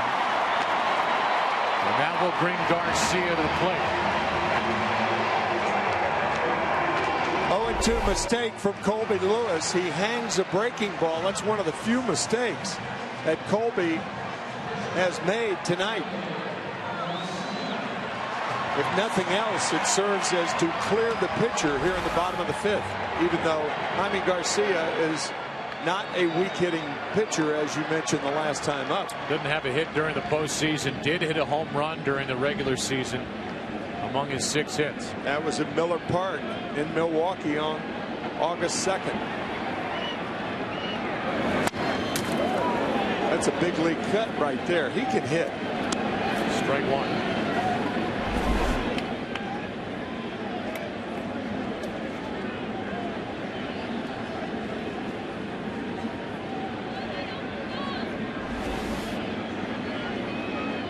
Back to the DH when this series goes to Arlington for Saturday night. The weather's supposed to be nice and warm. Balls will be flying in Arlington. 1-1 the count on Garcia. Fly to center his first time up.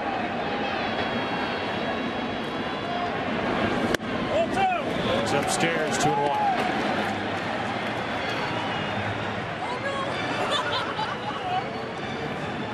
have been 15 home runs hit by pitchers in World Series history.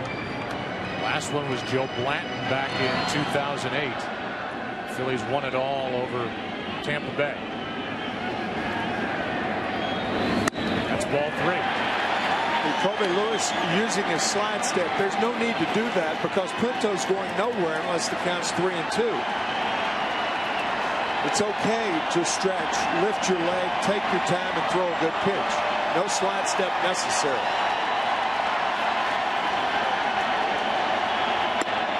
A walk to Garcia. Brings to the plate for Kyle and brings to the mound Mike Maddox.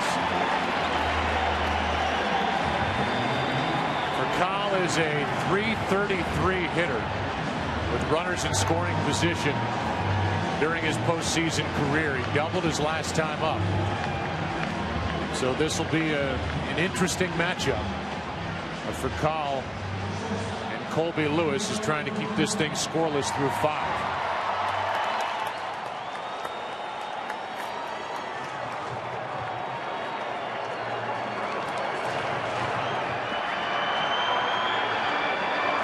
Base hit by Punto, a walk to Garcia. And here is Furcal, who's got some pop. He drove one deep into right center last night when he went 0 for 2.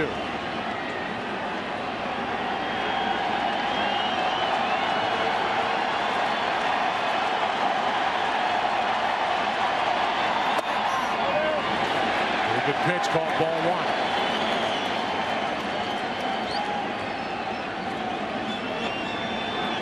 Garcia, the runner at first, refused the jacket.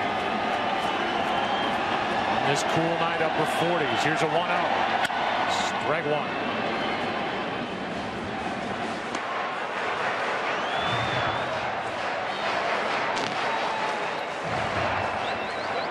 Slight chance he'd hold him up. So make sure they hold him up.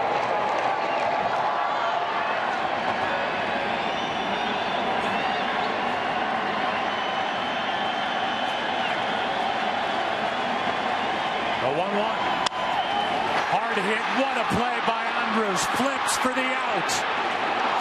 And those two up the middle had a brilliant double play in the 4th. And this saves a run and ends the inning as he hits Kinsler in stride straight out of the glove.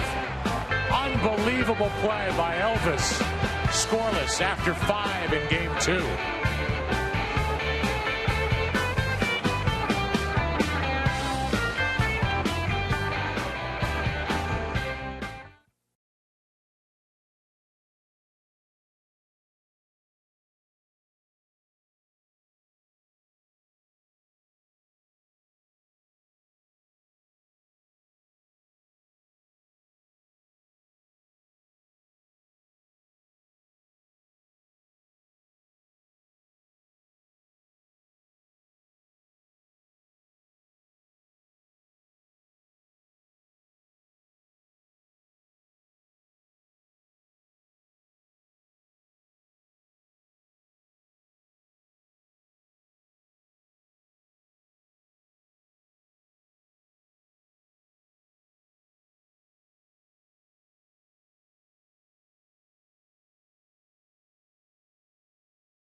No score after 5, and we have seen tremendous defense behind Colby Lewis. He's pitched very well. But up the middle, that double play combination and that little flip for the out. By the way, Colby Lewis swings the bat well also. Of Elvis Andrus and Ian Kinsler, that's as good as you're going to see. To end 2 consecutive innings. How about that for inning enders? It'll be Lewis, then Kinsler, then Andrus, the 2 guys we talk about. Elvis isn't hitting much, but he is playing a good shortstop. Elvis has had the errors pile up the last couple of years, but he did not make an error. The last 33 games of the regular season, he made 25 during the regular year, 1 this postseason. That's strikeout number 6 for Garcia, 1 out in the 6th. The World Series is sponsored by State Farm. For auto, home, life, and banking, get to a better state. And by Chevrolet. Thanks for making Chevrolet and baseball a part of America for the last 100 years.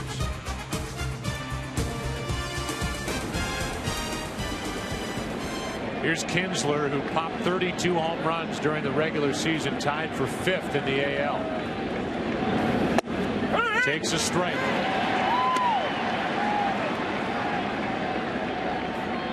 Ian is grounded out and walked.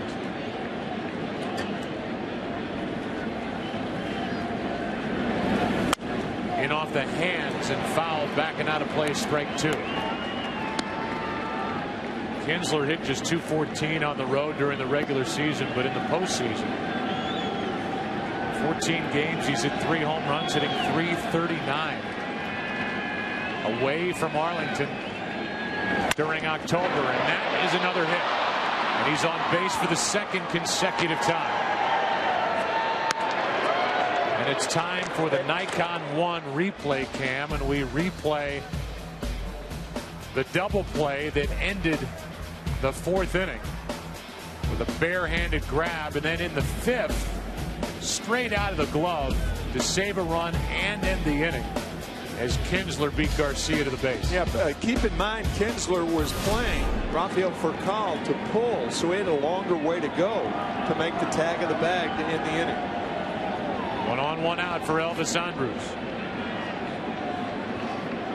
These guys now seeing Garcia for the 3rd time. That might be out at 2nd and out at 1st. Double play. The Cardinals turn 1.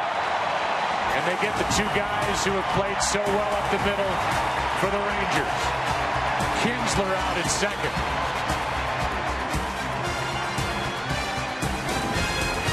And then Andrus out at 1st. No score after 5.5.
There's a strike to John Jay. It'll be Jay, Pujols, and Berkman. Everybody gets on Holiday. Colby Lewis back to the hill. And Jay clunks one up the first baseline foul. Strike 2. Alexi Ogando. He's getting ready just because. Colby Lewis can't be pitching much better. He's been helped out by his middle infielders the last 2 innings. I think it would make sense if you get a runner on at third. If the Cardinals get a runner on at third and less than 2 outs, Ron Washington may bring Ogando in to pitch to Matt Holliday and or David Freese. Try for the strikeout or the pop-up. Here's the 0-2. Just inside. Ball 1. Meanwhile, by far the best start of the postseason from the Rangers starters in Colby Lewis. He has been terrific. Here's the 1-2. Jay into left center field, and that is Gentry on the move. Got a good jump. 1 out. It'll bring in Albert Pujols, who's 0 for 2. You can see how Gentry is playing off the right shoulder of the pitchers. Very few center fielders, when they're straight away, will play behind the pitcher. The reason for that is they can't see the pitch. When you're off the shoulder, you see the pitch a lot better, and that gives you an extra step or 2. Pujols. Ball 1 outside. Albert has hit 2 home runs this postseason. 15 in his postseason career. He's in his 7th postseason. This year broke that string as he almost reached 300 again with the average and 100 again in the RBI category. Here's the 2-0. 2-1.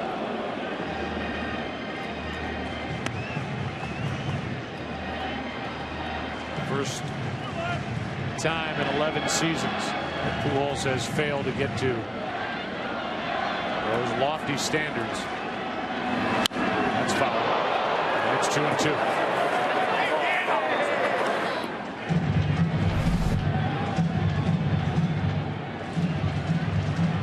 Lewis staying away from Pujols, but Albert with great power the other way too. But that's good strategy. He's going to beat you, make him do it to right field. Or if he's going to get a big hit, make him do it the other way. Got in on him, and Beltre to his left takes care of out number 2. Pujols 0 for 3, and Colby Lewis just rolling right along. This is smart pitching from Colby Lewis. He misses with a fastball and breaking ball and 2 good sliders. Now watch him come back inside. Well done.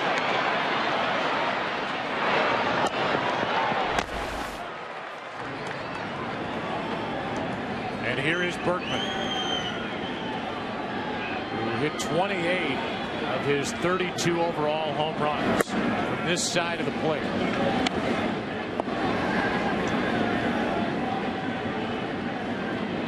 He has 1 this postseason, 31 during the regular year. He hit his way to a new contract, $12 million next year, a 1-year deal.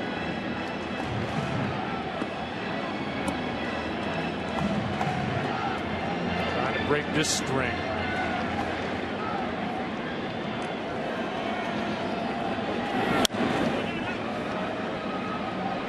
Still 1-2. Berkman was a part of the Astros back in 05 when the White Sox swept them right out of the World Series. It's another try at the Fall Classic.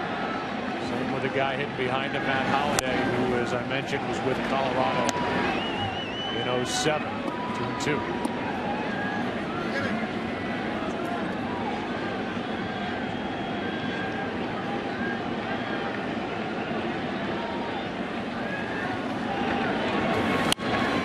The hands, will it stay in play? A.J. Pierzynski, a member of the White Sox in 2005, Jerry Reinsdorf's White Sox. And if you've noticed on our pregame show, A.J. makes sure he wears that World Championship ring on his right hand where he holds the mic, and I don't blame him. What a postseason that group had. Oh, my gosh. Their rotation, they didn't even need to bring their bullpen to the ALCS. Berkman strikes out, and Colby Lewis has been fantastic. He has struck out 3. We played 6 scoreless in game number 2 here in St. Louis. Back after this from your local Fox station.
Hot trivia question. Mickey Mantle hit a record 18 World Series home runs. Off whom did he hit his final World Series home run? That brings a smile to your face, but it's not the greatest memory for you. No, but it turned out okay. Yeah, I called it. Called the wrong pitch again. Mickey would have been 80 years old today, October 20th. 18 World Series home run, the most ever. Mickey Charles Mantle from Commerce, Oklahoma, a huge Cardinal fan growing up. Here's the 0-1. Hamilton jumping at that pitch, strike 2. Joe, I had the privilege, and I mean privilege, of squatting behind Mickey in that '64 World Series, and the power that resonated from him was awesome. Another strikeout for Garcia, number 7. And I don't think anybody expected this out of Jaime Garcia. No, into the 7th inning with his shutout, 7 strikeouts, totally off balance is Josh Hamilton, and that is a real surprise. I don't think any guy from either lineup will be happy to get back to warmer weather more than Josh. Here is Michael Young. Every strikeout, by the way, has been a swinging 3rd strike. These guys are trying to make contact, and Garcia keeps getting it by him. Not a lot of hard hit balls tonight. Punto to his right. 2 out. Geico in-game box score for Texas. And you can expect in a game like this a lot of zeros on this side. He only hits a single by Kinsler. He's also walked and a single by Michael Young. That's all. Now Adrian Beltre.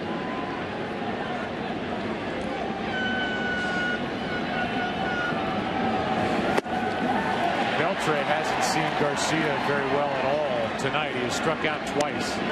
He's missed some pitches by a lot.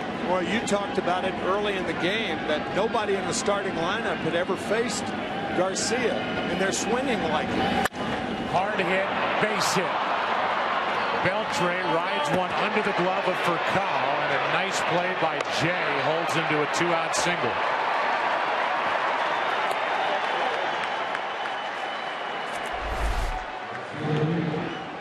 First hit of the night for Beltre. All the hits by the Rangers, singles. So now Beltre a 2-out runner. And this Texas team is looking for their big guy to pop one. Nelson Cruz is struck out, popped up. The series will shift to Arlington on Saturday night as Lance Lynn gets loose, the hard-throwing right-hander. Here's Nelson Cruz, and that's ball 1 up and away. A Texas team that hits .294 as a group at home and scores just about 2 runs more per game at their home park than they do on the road. Garcia trying to pitch around a 2-out single. Cruz takes ball 2.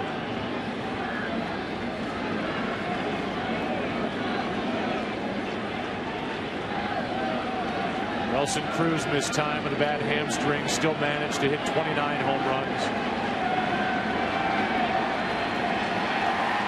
Now Molina will go out and try and help guide Garcia through this at bat. Well, guide is a good word, because the one thing Garcia doesn't want to do is guide a fastball that sails inside. Dave Duncan, Tony La Russa, I'm sure, are thinking right now, don't try and challenge this guy again when he's looking fastball. Stay away. And I think the visit was made for 2 reasons. 1, this at bat. 2, right, to get Lynn time to get ready with the right-handed hitting. Napoli on deck. Right. Because as we saw, Lynn just started to throw. This tight game can turn with 1 swing. 2-1 over the outside part.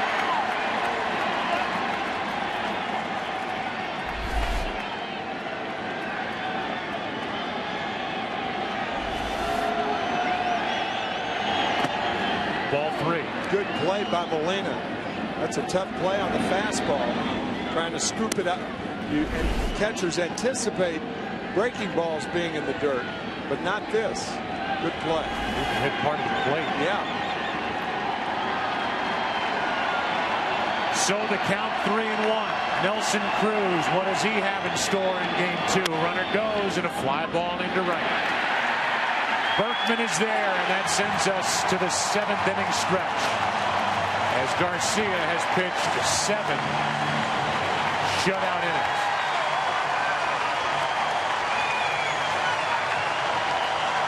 We're not through a full 7 innings yet, as Lewis will go back to work. But that bottom line, the last World Series game scoreless through 7 was in 05, game 4, White Sox and Astros. And right now, for the introduction of God Bless America, here's John Hewlett. Ladies and gentlemen, please rise for the singing of God Bless America. We are being led tonight by retired Navy Petty Officer First Class and national recording artist Generald Wilson. God bless America, land that I love. Stand beside her and guide her through the night with the light from above, from the mountain to the prairies, to the oceans, white with foam. God bless America, my home, sweet home. God bless America, my home, sweet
Fox is sponsored by MasterCard, asking you to eat, drink, and be generous this fall. And by Verizon, America's largest and most reliable wireless network.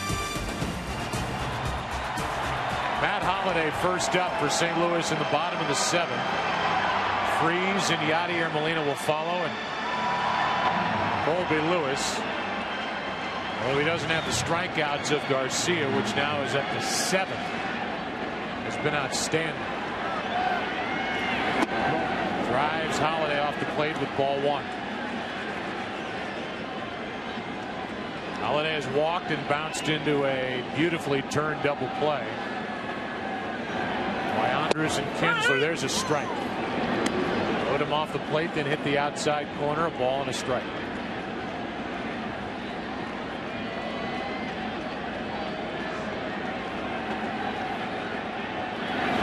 Strike 2. Gondo getting loose again in case something brews for the Cardinals here in the 7th.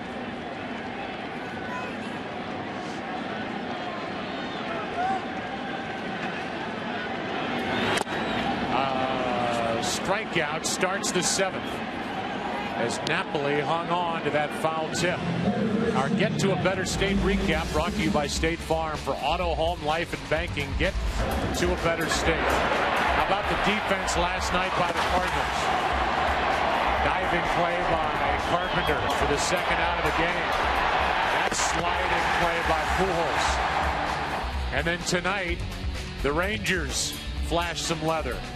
And this one saved a run and ended the inning as Freese has now hit in 12 straight postseason games. A Cardinal record, and he is on with 1 out here in the 7th. If there were nobody out, I think Tony La Russa in the scoreless game would pinch run for David Freese. But now Tony doesn't know whether he's going to be the hitter in the bottom of the 9th inning, so he's going to leave the bat in there and see what Yadier Molina does. I thought you were going to go a different way and say you wonder how itchy Ron Washington is to pop out of that dugout and go to his bullpen. Yeah, that's right. That's the other thing. And that's only the 3rd Cardinal hit, but he's got a major weapon in Ogando as this ball is hit to left. Back is Hamilton, 2 out. And back to first is Freese with Punto coming up. It's a big out. And will allow Colby Lewis, you would think, to try and finish 7 innings. Yeah, we talked last night about David Freese operations on both ankles, so he is not a fast runner at first base. Only 1 stolen base all year. Meanwhile, Punto has hit only 1 home run all year, so in all likelihood it would take more than just Punto to do something about the scoreboard. Strike 1. And each starter is trying to get through 7. In the 8th for Texas, it will be the bottom 3 in their lineup. Wouldn't Ron Washington love to get Colby Lewis through this 7th and then be able to pinch hit for him in the 8th? The 0-1. Strike 2. Meanwhile, Tony La Russa has already made a decision, and Alan Craig is out in the on-deck circle. Lewis with the perfect strike to Punto.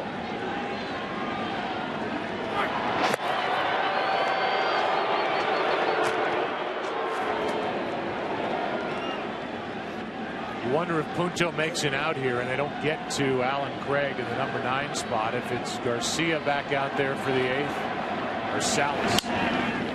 He's getting ready in a hurry in case Craig pinch hits.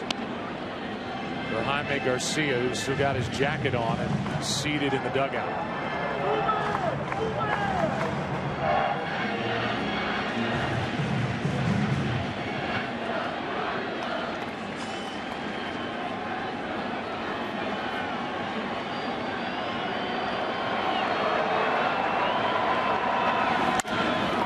That's off the glove of Young. And Freese will turn and make it to 3rd. Punto 2 for 3 tonight. And we may have that same matchup we had last night. Alan Craig is coming up with Ogando ready in the bullpen. Alan Craig won the battle last night. A 2-strike base hit as Punto grounds one off the heel of the glove of Michael Young. Puts Cardinal runners on at 1st and 3rd, and that's exactly what's going to happen, Joe. So for the 2nd night in a row, it will be Alan Craig and Alexi Ogando with the game on the line. Colby Lewis was terrific. And I'm sure frustrated to come out here in the 7th, 1st and 3rd, 2 out. It's a rematch when we come back in the 7th inning of Game 2.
the hit last night, a pinch hit RBI single to Alan Craig, which was the difference in the game. A game the Cardinals won 3-2 on the RBI single to right field on a fastball by Alan Craig. In fact, all of Ogando's pitches last night were fastballs. We'll see if he goes to the slider here. Ooh, similar pitch. When we talked to Ron Washington, he said he didn't use the slider. I could second guess that, but I won't. And then he said he got it by him up. But we know that Alan Craig likes fastballs down, and that's where Ogando went. And Alan Craig lined a base hit into right. With the slider added to that possibility of a wild pitch. And Craig is delivered again. Into score is Freeze, and the Cardinals score first. Alan Craig has done it to Ogando back-to-back nights. 1-0 in the 7th.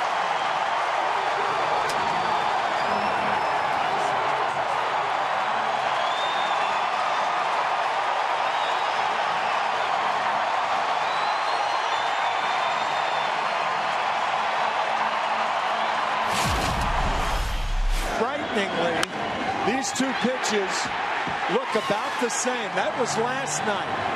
It gave the Cardinals the win 3-2. This is tonight to get the Cardinals a one-run lead. Same pitch. Right above the knees, fastball, and another hit for Alan Craig. Are you kidding me? And you can see where Napoli was set up high. Yeah. And Ogando just missed his spot and gets burned again. Now it's for Cobb. Strike one. The Tigers couldn't touch Alexi Ogando in the ALCS. We don't know if the Cardinals can. We know that Alan Craig can. Taking fastballs thigh and knee high and driving base hits into right.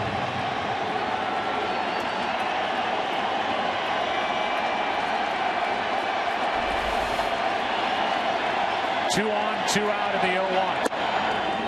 Last night, Alan Craig's go-ahead RBI in the 6th was the first by a pinch hitter in the World Series since Wade Boggs in Game 4 of '96. And Alan Craig has been a big RBI man in limited work. And the highest RBI rate per at-bat on the team for St. Louis during the season. Here's a 1-1. Nasty pitch down and in. Strike two. That's that slider we were talking about. It can be very intimidating. McCall missed it about 9 inches. But again, Ogando did not throw that pitch right and give another look to Alan Craig. Credit Craig with being a disciplined hitter going with the pitch into right. As he did last night. He has learned from his hitting coach Mark McGuire as Furcal pulls it foul. Can't fault Ron Washington for going to Ogando. Ever. Not with his arm. Ever. You have to fault Ogando for not executing a pitch. Well, if you find fault with that, or you could credit Alan Craig. Absolutely. 2 nights in a row. Which is what Ron Washington said. He said, I can second guess Ogando. Yeah, you can talk about pitch selection or location. But I choose to credit Alan Craig, and he'll have to do it again. Outside, 2-2.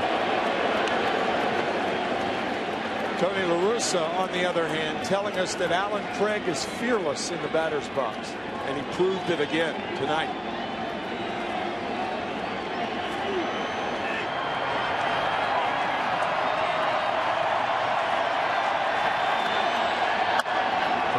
Chops it to Beltre, who gets the out. With Punto going out of the baseline. Punto with a big hit that set up Alan Craig. And for the second consecutive game, Craig gets Ogando. The Cardinals take a late 1-run lead, and on the other side, Ron Washington hangs his head. Freese has scored the game's only run, and after 7 in game 2, 1-0, St. Louis.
Freese is gone. Descalso hits 6th, and now Fernando Salas, who for a while was the Cardinal closer, takes over and gets one past the bat of Mike Napoli. We're into the 8th inning. 1-0 St. Louis, leading this best of 7 1-0. Napoli is lined out twice. Once to third, once to right.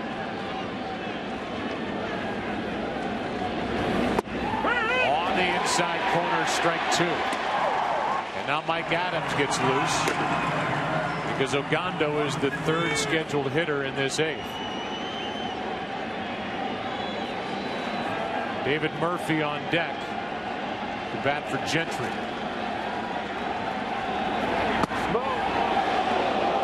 Just outside, ball 1. Tony La Russa calls Fernando Salas his most flexible reliever. He'll bring him in the 3rd as a long man, in the 5th, 6th, through the 9th. 24 saves on the year also. Out in front of his Napoli, who fouls at 1 and 2.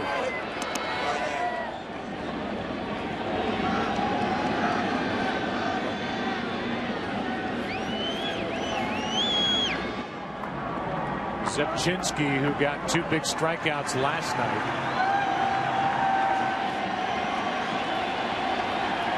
He is getting loose with Murphy on deck. And a strikeout starts the 8th.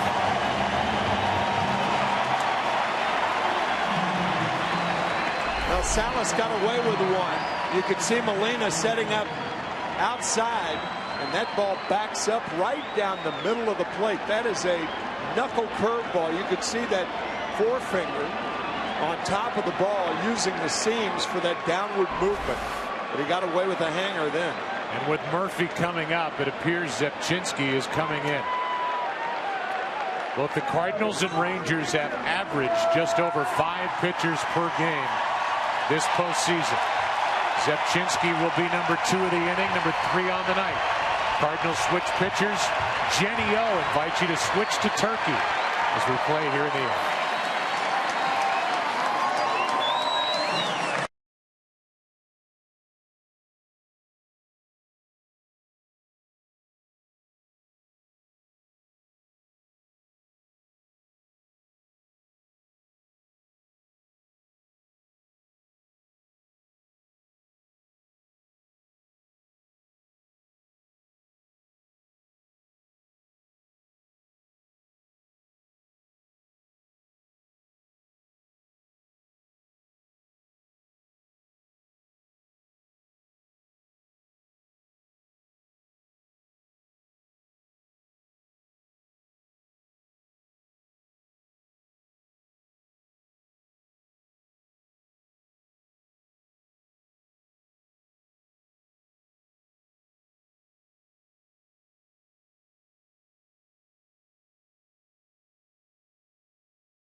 Who's been getting better and better this postseason. Last night he came on and struck out 2 right-handed hitters with 2 on in the 7th.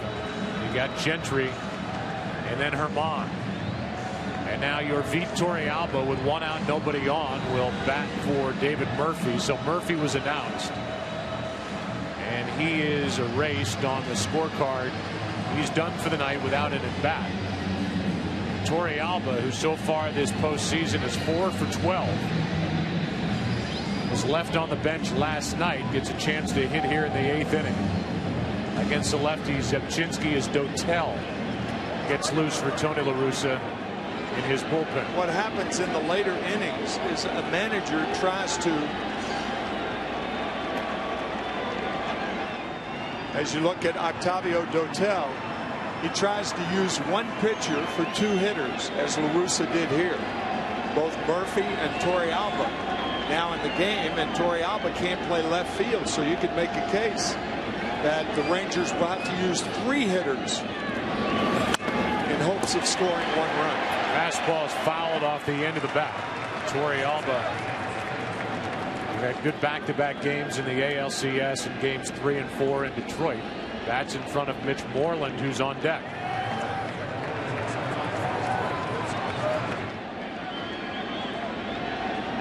Here comes the 0-1 with 1 out, nobody on. Strike 2 on the swing.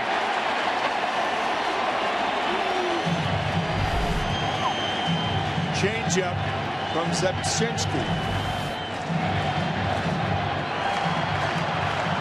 Nickname Scrabble. A lot of letters and good stuff. Maybe a future starter. Former Blue Jay. Gets Torrealba 2 out.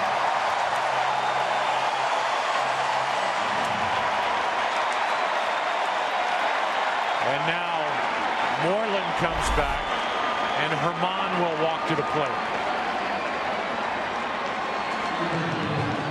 That's that slider out of the strike zone.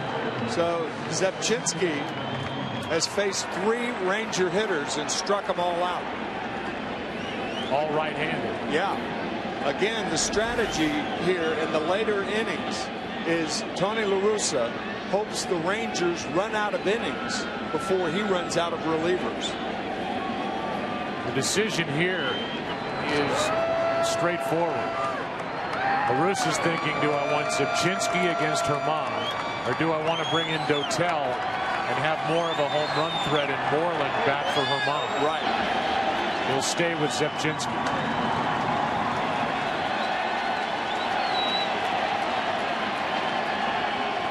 Zepchinski struck him out last night with 2 on. And now a ground ball to first, and this Cardinal bullpen has been sensational in the month of October. And nobody has been bigger than number 34. Traded here from Toronto in July.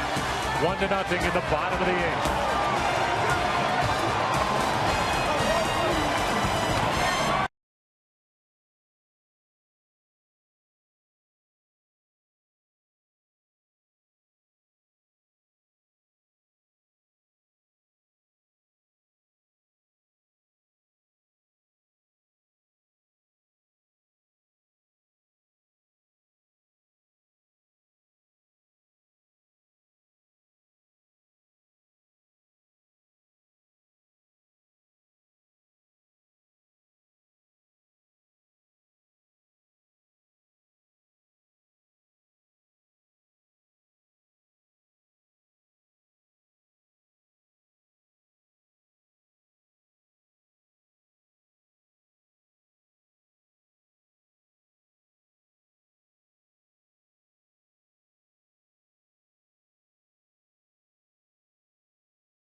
Series on Fox is sponsored by Audi, Truth in Engineering, and by Jenny O. Make the switch. Look for Jenny O Turkey at a store near you.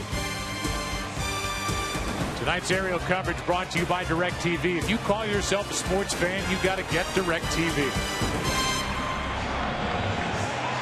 Changes defensively for Texas in the bottom of the 8th. Andy Chavez is in center,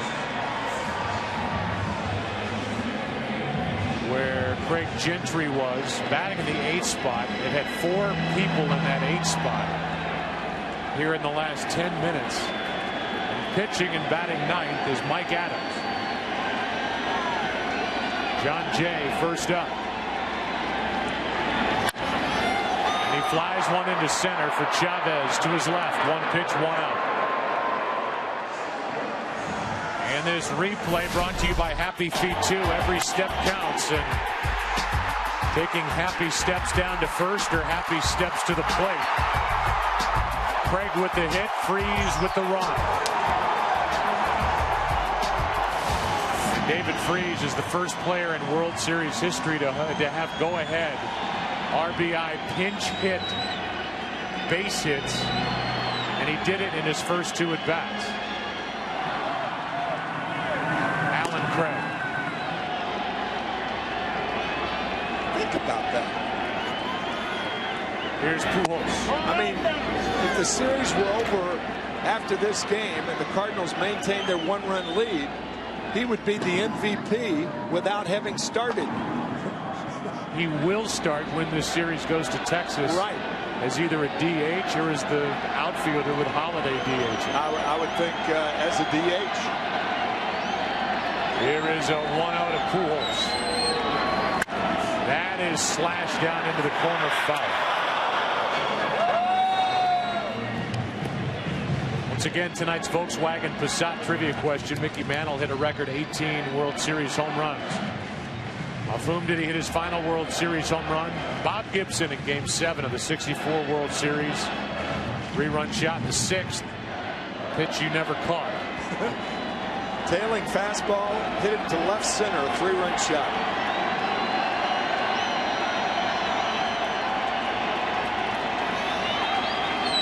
Here is a 1-1 to Pujols. And that's well hit into right. At the wall, this ball is caught by Nelson Cruz with his back up against that fence. 2 out.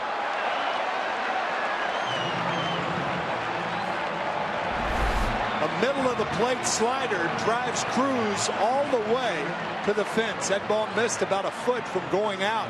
Good play by Nelly Cruz. And that keeps it 1-0 with 2 out here in the 8th. Cold weather.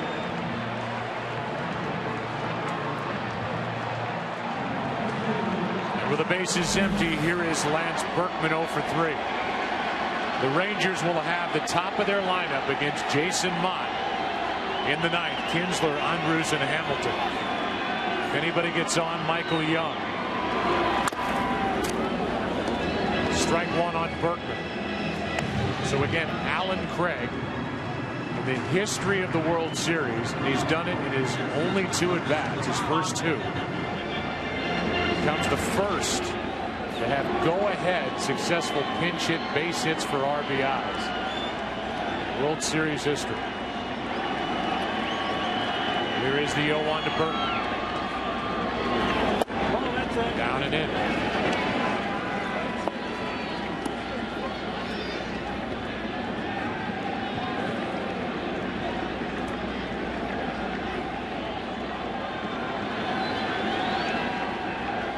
Got that record out of the way in a hurry.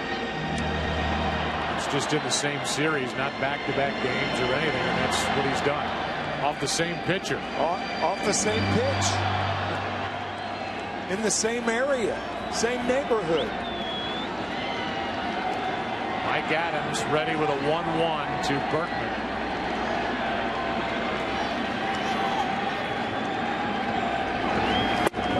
Ball 2.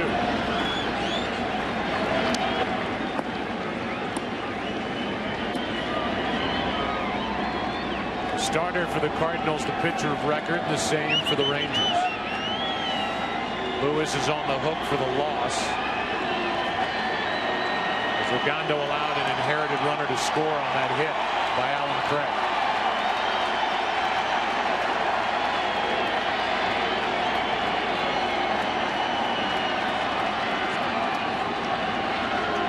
The 2-1. 2-2.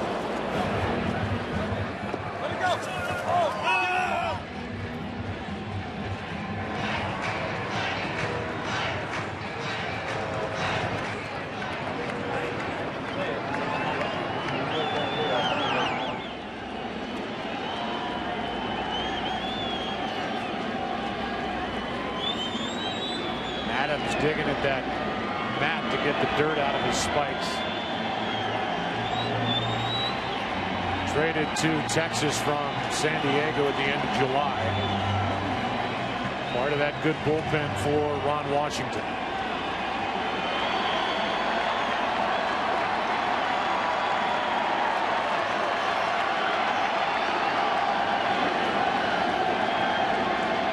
Here's a 2-2.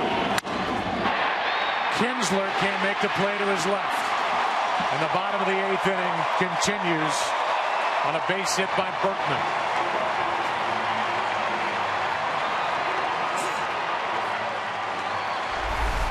I don't think Kinsler had a good jump on this ball. He may not have seen it off the bat, and it goes under his glove.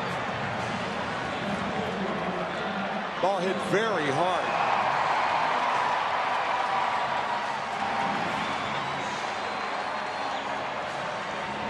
When this series resumes after a travel day tomorrow, Saturday night, it'll be Matt Harrison, the hard-throwing left-hander, against Kyle Loesch.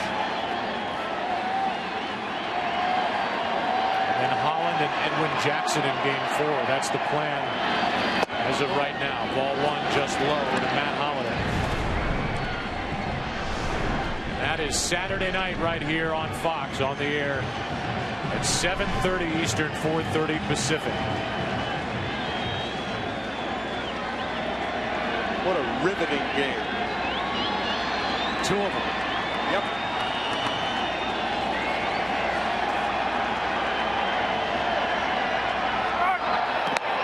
Berkman with a small lead.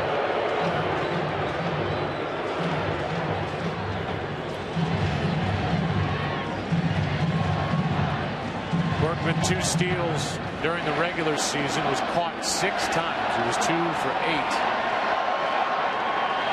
He's 2 for 2 this postseason. Stays put. It's just low again. 2-0.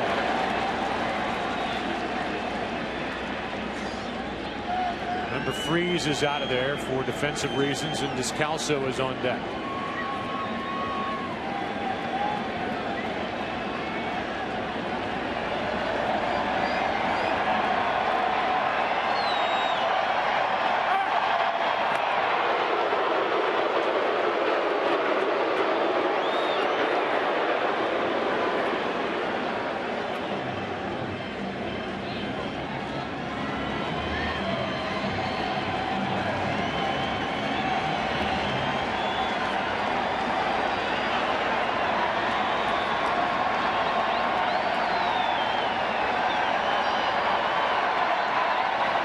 Holiday, 23 home runs this season.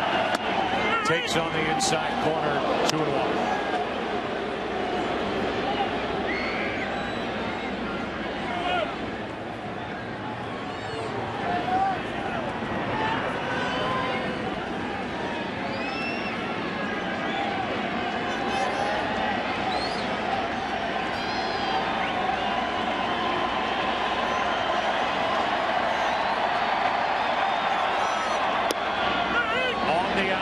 Corner, good pitch, 2-2. You hear that expression a lot, perfect pitch. Nobody's going to hit that pitch. Nobody.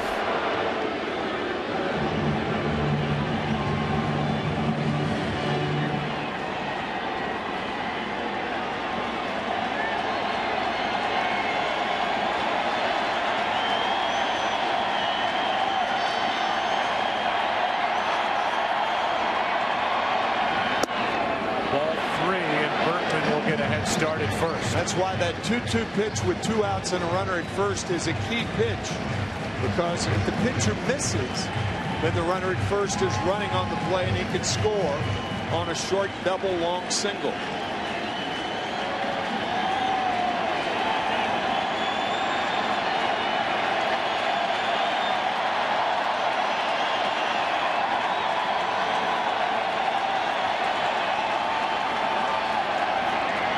There goes Berkman on ball 4. Second time Holiday has walked tonight, and Mike Maddox will come out and talk, maybe go over the scouting report on Daniel Descalso, who so far this postseason is 1 for 6. Do not think, Joe, as much or more than a scouting report. I think a pitching coach would go to a pitcher in this situation and say, stick with your strength. For instance, if Mike Adams is a low ball pitcher and the hitter is a low ball hitter, go with your low pitch, go with your sinker, go with your slider. Stick with your strength even though it might be the hitter's strength. But remember all the time that he's a defensive replacement. And if he was that good a hitter, he would have started tonight. Descalso did have a knack for having some big hits after the 7th inning early in the season. He is up there with 2 on, 2 out, trying to add to a 1-0 8th inning lead.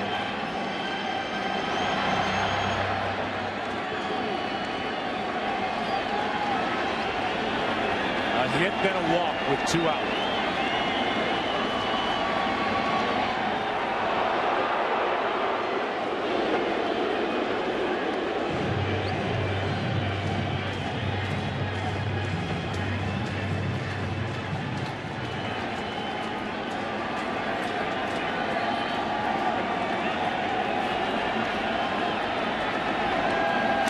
Strike 1. Big swing by Descalso. The Cardinals came in with a disadvantage matching the 2 bullpens. They came into this World Series with an advantage with their bench. No question. With players like Schumacher, who was the regular second baseman during the regular season, Terrio, who was the starting shortstop every day for the first half. Alan Craig, you know what he can do. Descalso can play all over.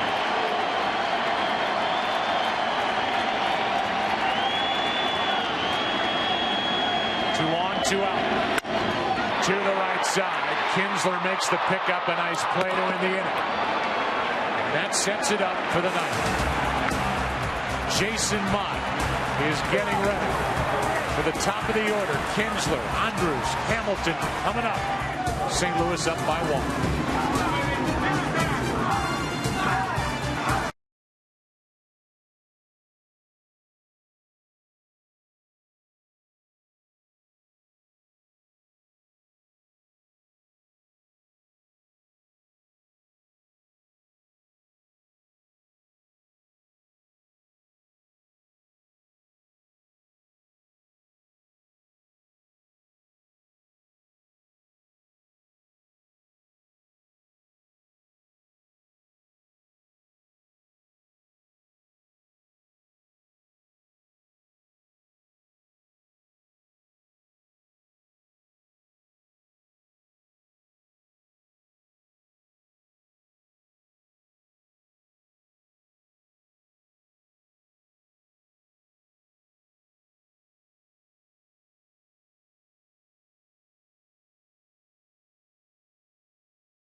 Skip Schumacher takes over in right for Berkman, so the Cardinals add to their defense. Schumacher bats 9th, and Jason Mott takes over, top of the order. Ian Kinsler spins away from ball one inside.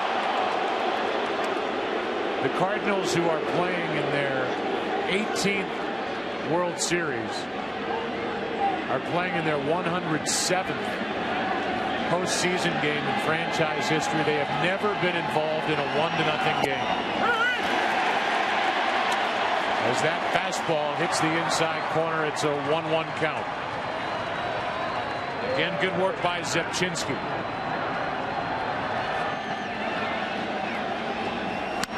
Strike two.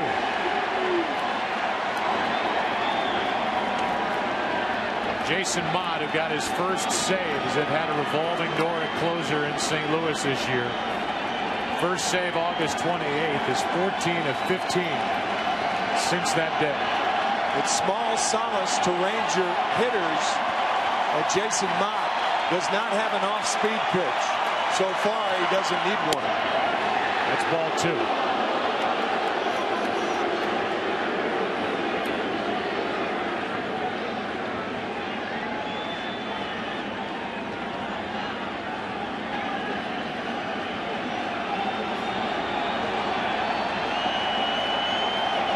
The 2-2 off the end of the bat into shallow left. Out goes for Kyle, and it's a base hit. Good start to this ninth inning for Texas, and Kinsler is on base for the third consecutive time. Joe, this is where you get burned with that no doubles defense. Normally, if the outfielders were playing normal depth, Holiday catches this ball, but a no doubles defense, the outfielders play about 5 steps deeper than they normally would, and that allows for hits like this. Tying run is on with nobody out. And now we'll see how the Rangers want to play it with Elvis Andrus at the plate.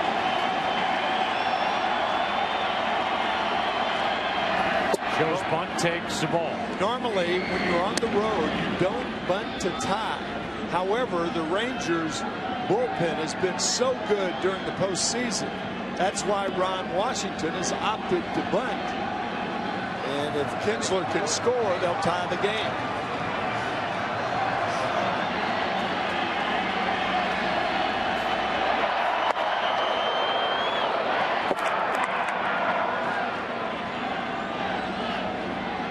Elvis Andrus 0 for 3 tonight. 0 for 6 in this World Series.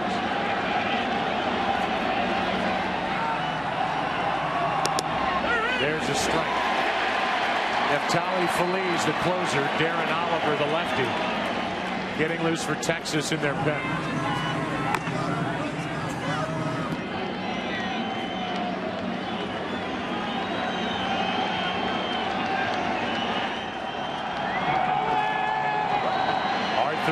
Gets loose.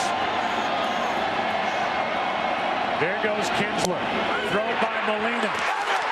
Safe. And Kinsler with a huge stolen base for the Rangers. Because of a huge jump. He had a big stolen base against Detroit in the LCS. And a huge jump. A great pitch for Yadier Molina to handle. Sliding to the outside of the bag for call with that sweep tag, and Clint Kinsler is in there. And a good call by Ron Kolpa, the second base umpire. Right. Molina did what he could. He had a good pitch to handle, and that transfer was perfect, but too good a jump for Kinsler, knowing that most short relievers do not have good moves to first base. Just in there. Runner at second, the tying run, nobody out here in the ninth.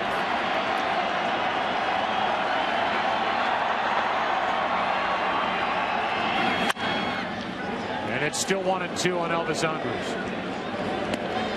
Elvis drove home 60 runs during the regular season. Josh Hamilton on deck.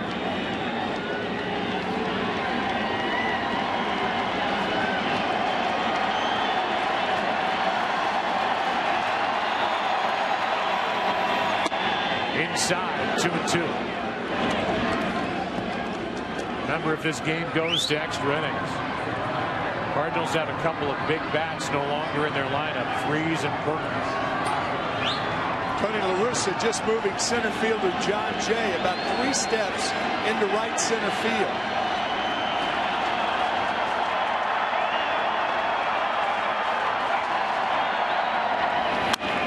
That's foul.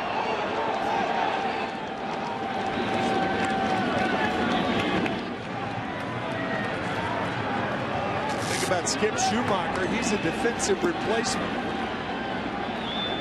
Hard to know as a defensive replacement. It's your first time you played these hitters, and it's tough to know where you exactly should be in the outfield. You think he's too deep, don't you? I do, and I think he should be over toward the right field line a little more. I think Andres is going to hit the ball to right field. Here comes a 2-2. In the air to center, a base hit. They will hold Kinsler at third.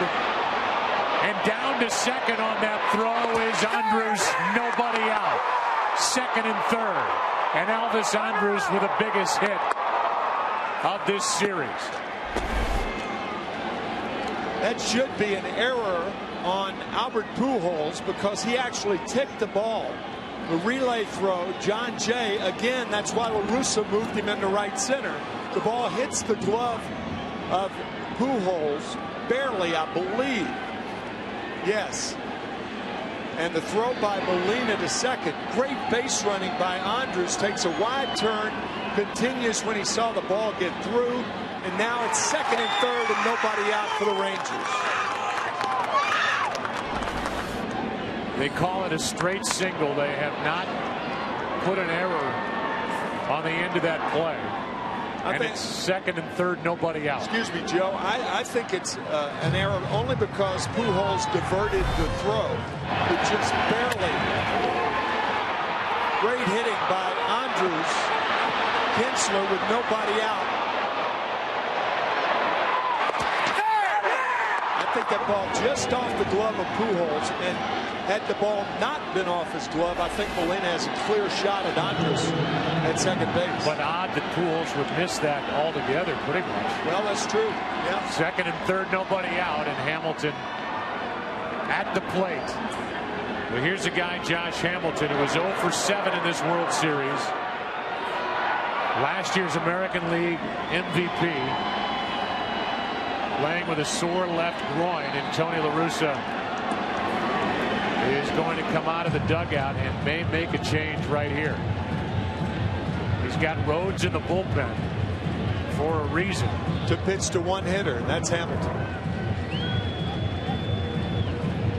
He has not made the call to the pen yet. The alternative would be to walk Hamilton, go for the strikeout on Michael Young.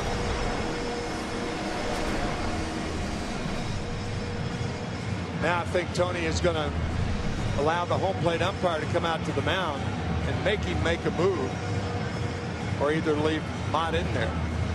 And he's going to go to Rhodes. Right.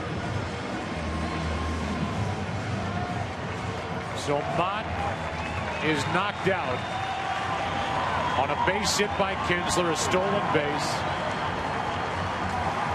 And then Elvis Andrus with a huge hit into right center, took second on the throw. And the Rangers are in business here in the ninth. Rhodes coming in.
Pujols, who has put together these numbers over 6 games.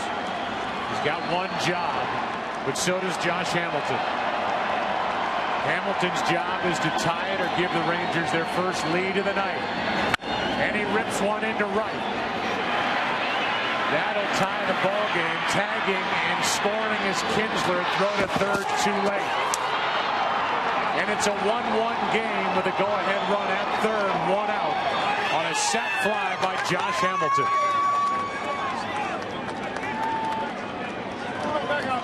And now with Michael Young coming up, we should have yet another pitching change. After a visit to the mound by Molina, Hamilton does 2 things with 1 swing. He drives in the tying run and moves the go-ahead run to third base with 1 out. But that shows you the importance of the cutoff man, Albert Pujols, on that throw from center fielder John Jay and allowing Elvis Andrus to get to second base. And now Elvis is 90 feet away. Lance Lynn coming in. Michael Young coming up. What a game here in game 2.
Go-ahead run at third, 1 out here in the 9th inning for Michael Young.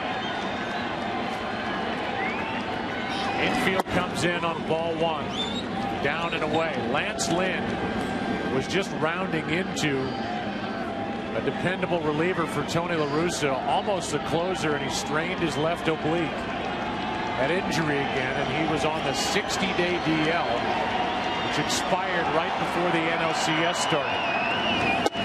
It's inside. He thought his season was over. And instead, the Cardinals advanced to take on Milwaukee, and Lynn became a part of the bullpen. Lance missing the last 46 games of the regular season. He's behind on the count to Michael Young, who could put the Rangers on top. And it's 3-0 with Beltre on deck. Back-to-back hits by Kinsler and Andrus. Big stolen base in there by Ian Kinsler. Good base running by Andrus in this inning, and a 3-0. He is on the outside corner. He hasn't given Michael Young the good fastball yet. A 3-0 slider for a strike. Young 1 for 3 tonight. 7 RBIs this postseason. And it's a full count.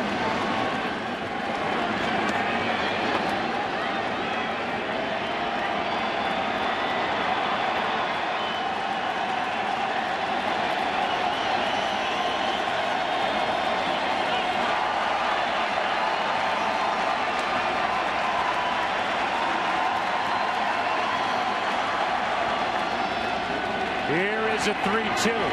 And a fly ball into right center field is going to put Texas on top for the first time tonight. Young delivers a sac fly, and it's 2-1 Rangers in the ninth.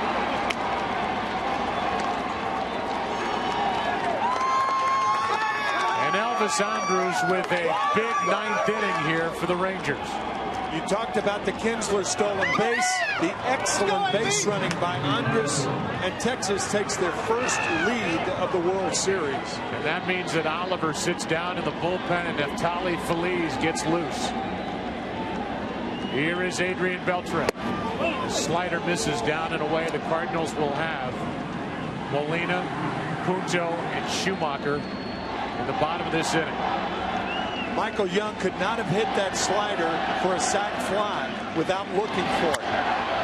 That's the third. Descalso makes the play, and that sends game 2 into the bottom of the ninth inning. The Rangers come up with their first runs of the night. They're charged to Mott, and as the Cardinals bat, they trail by 1.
And save it, end this night, and send this World Series 1 game apiece back to Texas. This will give you an idea, perhaps, of what Albert Pujols was thinking when Ian Kinsler rounded the bag at third base. Watch the third base coach, Dave Anderson, go up with the hands. Kinsler, however, runs through the bag as though he was going to score. I think perhaps Pujols' attention was diverted. He touched the ball enough to where Molina did not have a clean shot of Andrus at second base. And that was the key to scoring 2 runs in that inning and not 1. Andrus with good base running. Excellent. And he scored on the sac fly by Michael Young. Now Yadier Molina starting the bottom of the ninth. Ball 1 high from Feliz, who hits 100 on the radar gun. We talked to Ron Washington, the manager of the Rangers, before the game about the layoff for Feliz. How he's done with a few days off. He said, I expect him to be right in the strike zone. Something he's been better with the last month of the season. He's behind 2-0. Molina with a career high 14 home runs during the regular season. Takes ball 3 outside.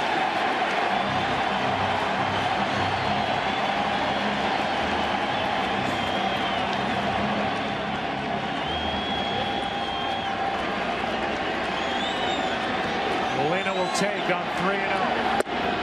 3-1.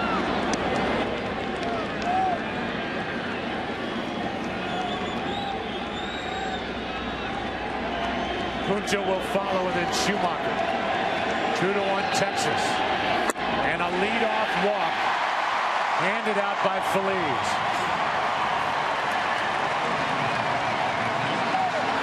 Now, do you pinch run Ryan Theriot and get yourself down to 1 catcher? And I think the answer to that is Gerald Laird, who is a fast runner for a catcher.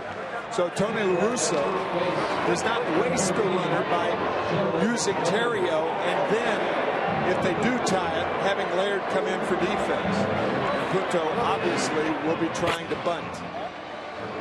Cardinals have only Theriot left on their bench.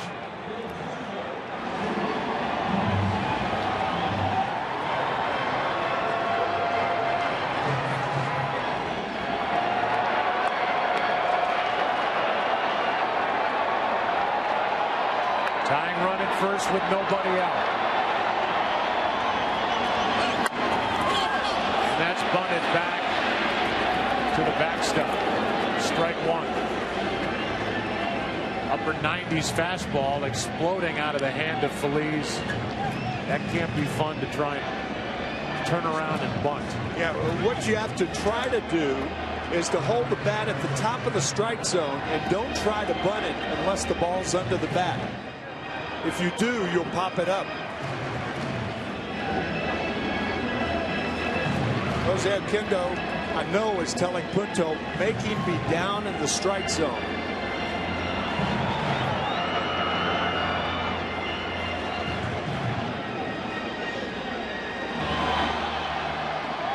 Gerald Laird, the tying run at first, nobody out, and an 0-1 count on Nick Punto, who has 2 hits. And that's foul, strike 2.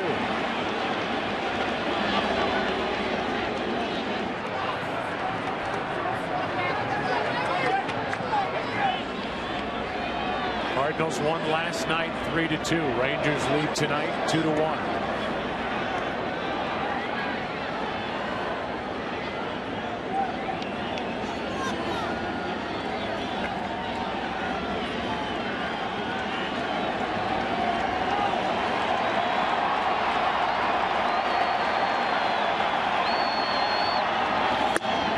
Strikes out on a 99-mile-an-hour fastball.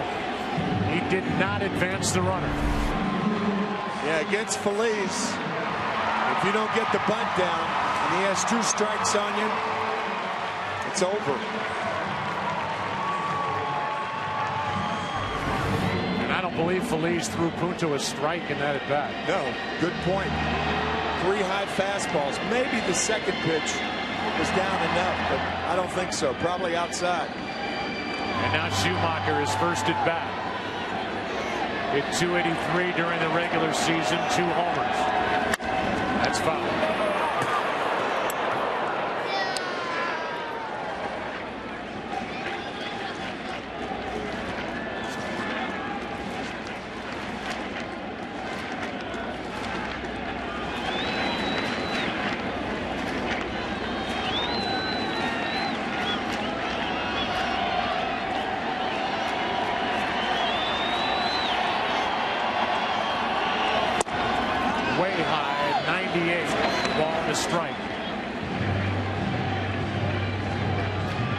Schumacher batting in the number 9 spot for Kyle on deck. Pujols missed that throw from Jay. That allowed the go-ahead run to get into scoring position. A 1-1. Inside, 98 ball 2.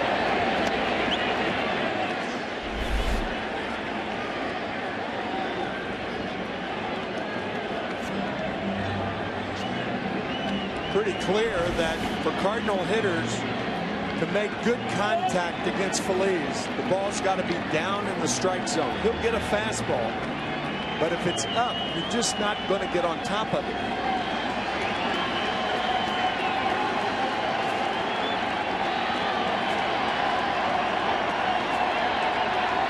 Here's a 2-1. Late swing and a miss, 2-2.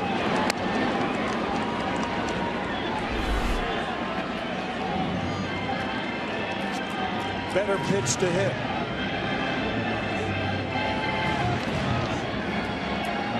Feliz, a tough assignment. Only 23 years old. Here's 2-2. Foul back to the screen and a 99-mile-per-hour fastball. The Rangers here tonight are trying to become the first team since the 2001 Diamondbacks to come back and win a World Series game when trailing after 8. They did that in Game 7 against Mariano Rivera. That was for the World Series. There's out number 2. Back-to-back strikeouts after the walk.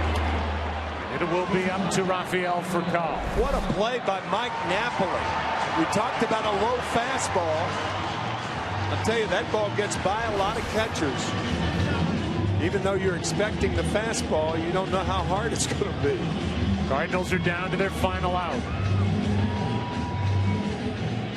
Cardinals have had only one walk-off World Series win in franchise history as they play in their 18th. Rangers with 2 in the ninth.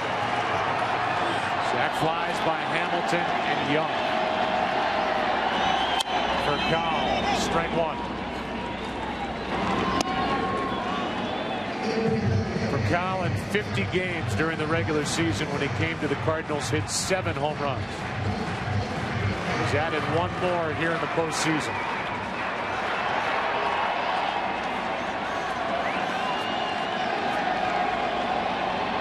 Here's the 0-1. Strike 2 and a big swing by Furcal. Now Feliz is 1 strike away from striking out the side. That's how hitters get in the hole against Feliz. Those foul balls are strikes, obviously. They make contact, but rarely hard.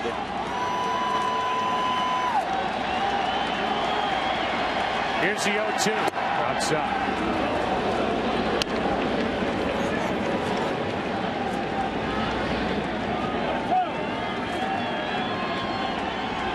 Pitcher of record is Mott. On the other side, Mike Adams. Time called by Furcal. Sometimes a catcher will encourage his pitcher just to shake for effect.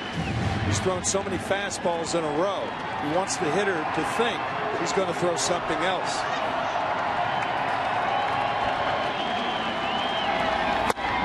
Inside, 2-2.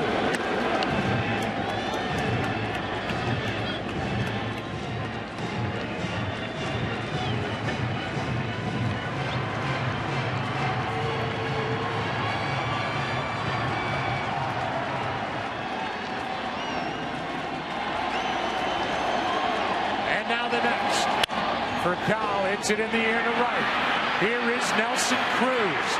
And a comeback win for the Texas Rangers as they tie this best-of-7 series at a game apiece. Feliz gets the save, and the Rangers win the battle of the bullpens here tonight. Mott suffers the loss, and Mike Adams, a pickup from San Diego at the deadline, gets the win for the Texas Rangers. And Joe, we talked so much about these Rangers during the LCS and the World Series being the complete team. 10 years ago, all the Rangers could do was hit, but now they can run the bases, and what a weapon that was tonight. Just brilliant base running by Ian Kinsler and Elvis Andrus, coupled with what they did defensively. They really played well up the middle all night. Oh, man. And then combined with their bats and their legs to get Ron Washington a win in this World Series. The best plays of tonight's game brought to you by the Audi A8. True greatness should never go unrecognized. And that keystone combination of Kinsler and Andrews combining to get the win on sac flies by Hamilton and Michael Young, and a final of 2-1. Let's go down to the field and Ken Rosenthal. Thanks, Joe. Josh, last night Arthur Rhodes got you on a 3-2 slider. What was your approach against him tonight when you got the go-ahead sac fly? Game time. Even if it wasn't him, it was not try to do too much. Got a guy on second, third, no outs. You don't try to do too much. Try to put the barrel on the ball, and caught it off end a little bit. It'd been nice to hit it in the sweet spot though. You guys were 3 outs away from going down 2-0 in this series. How difficult would that have been had that happened? It'd have been hard, but we'd have been comfortable going back to our place, having 3 games. But it's they're just like we are.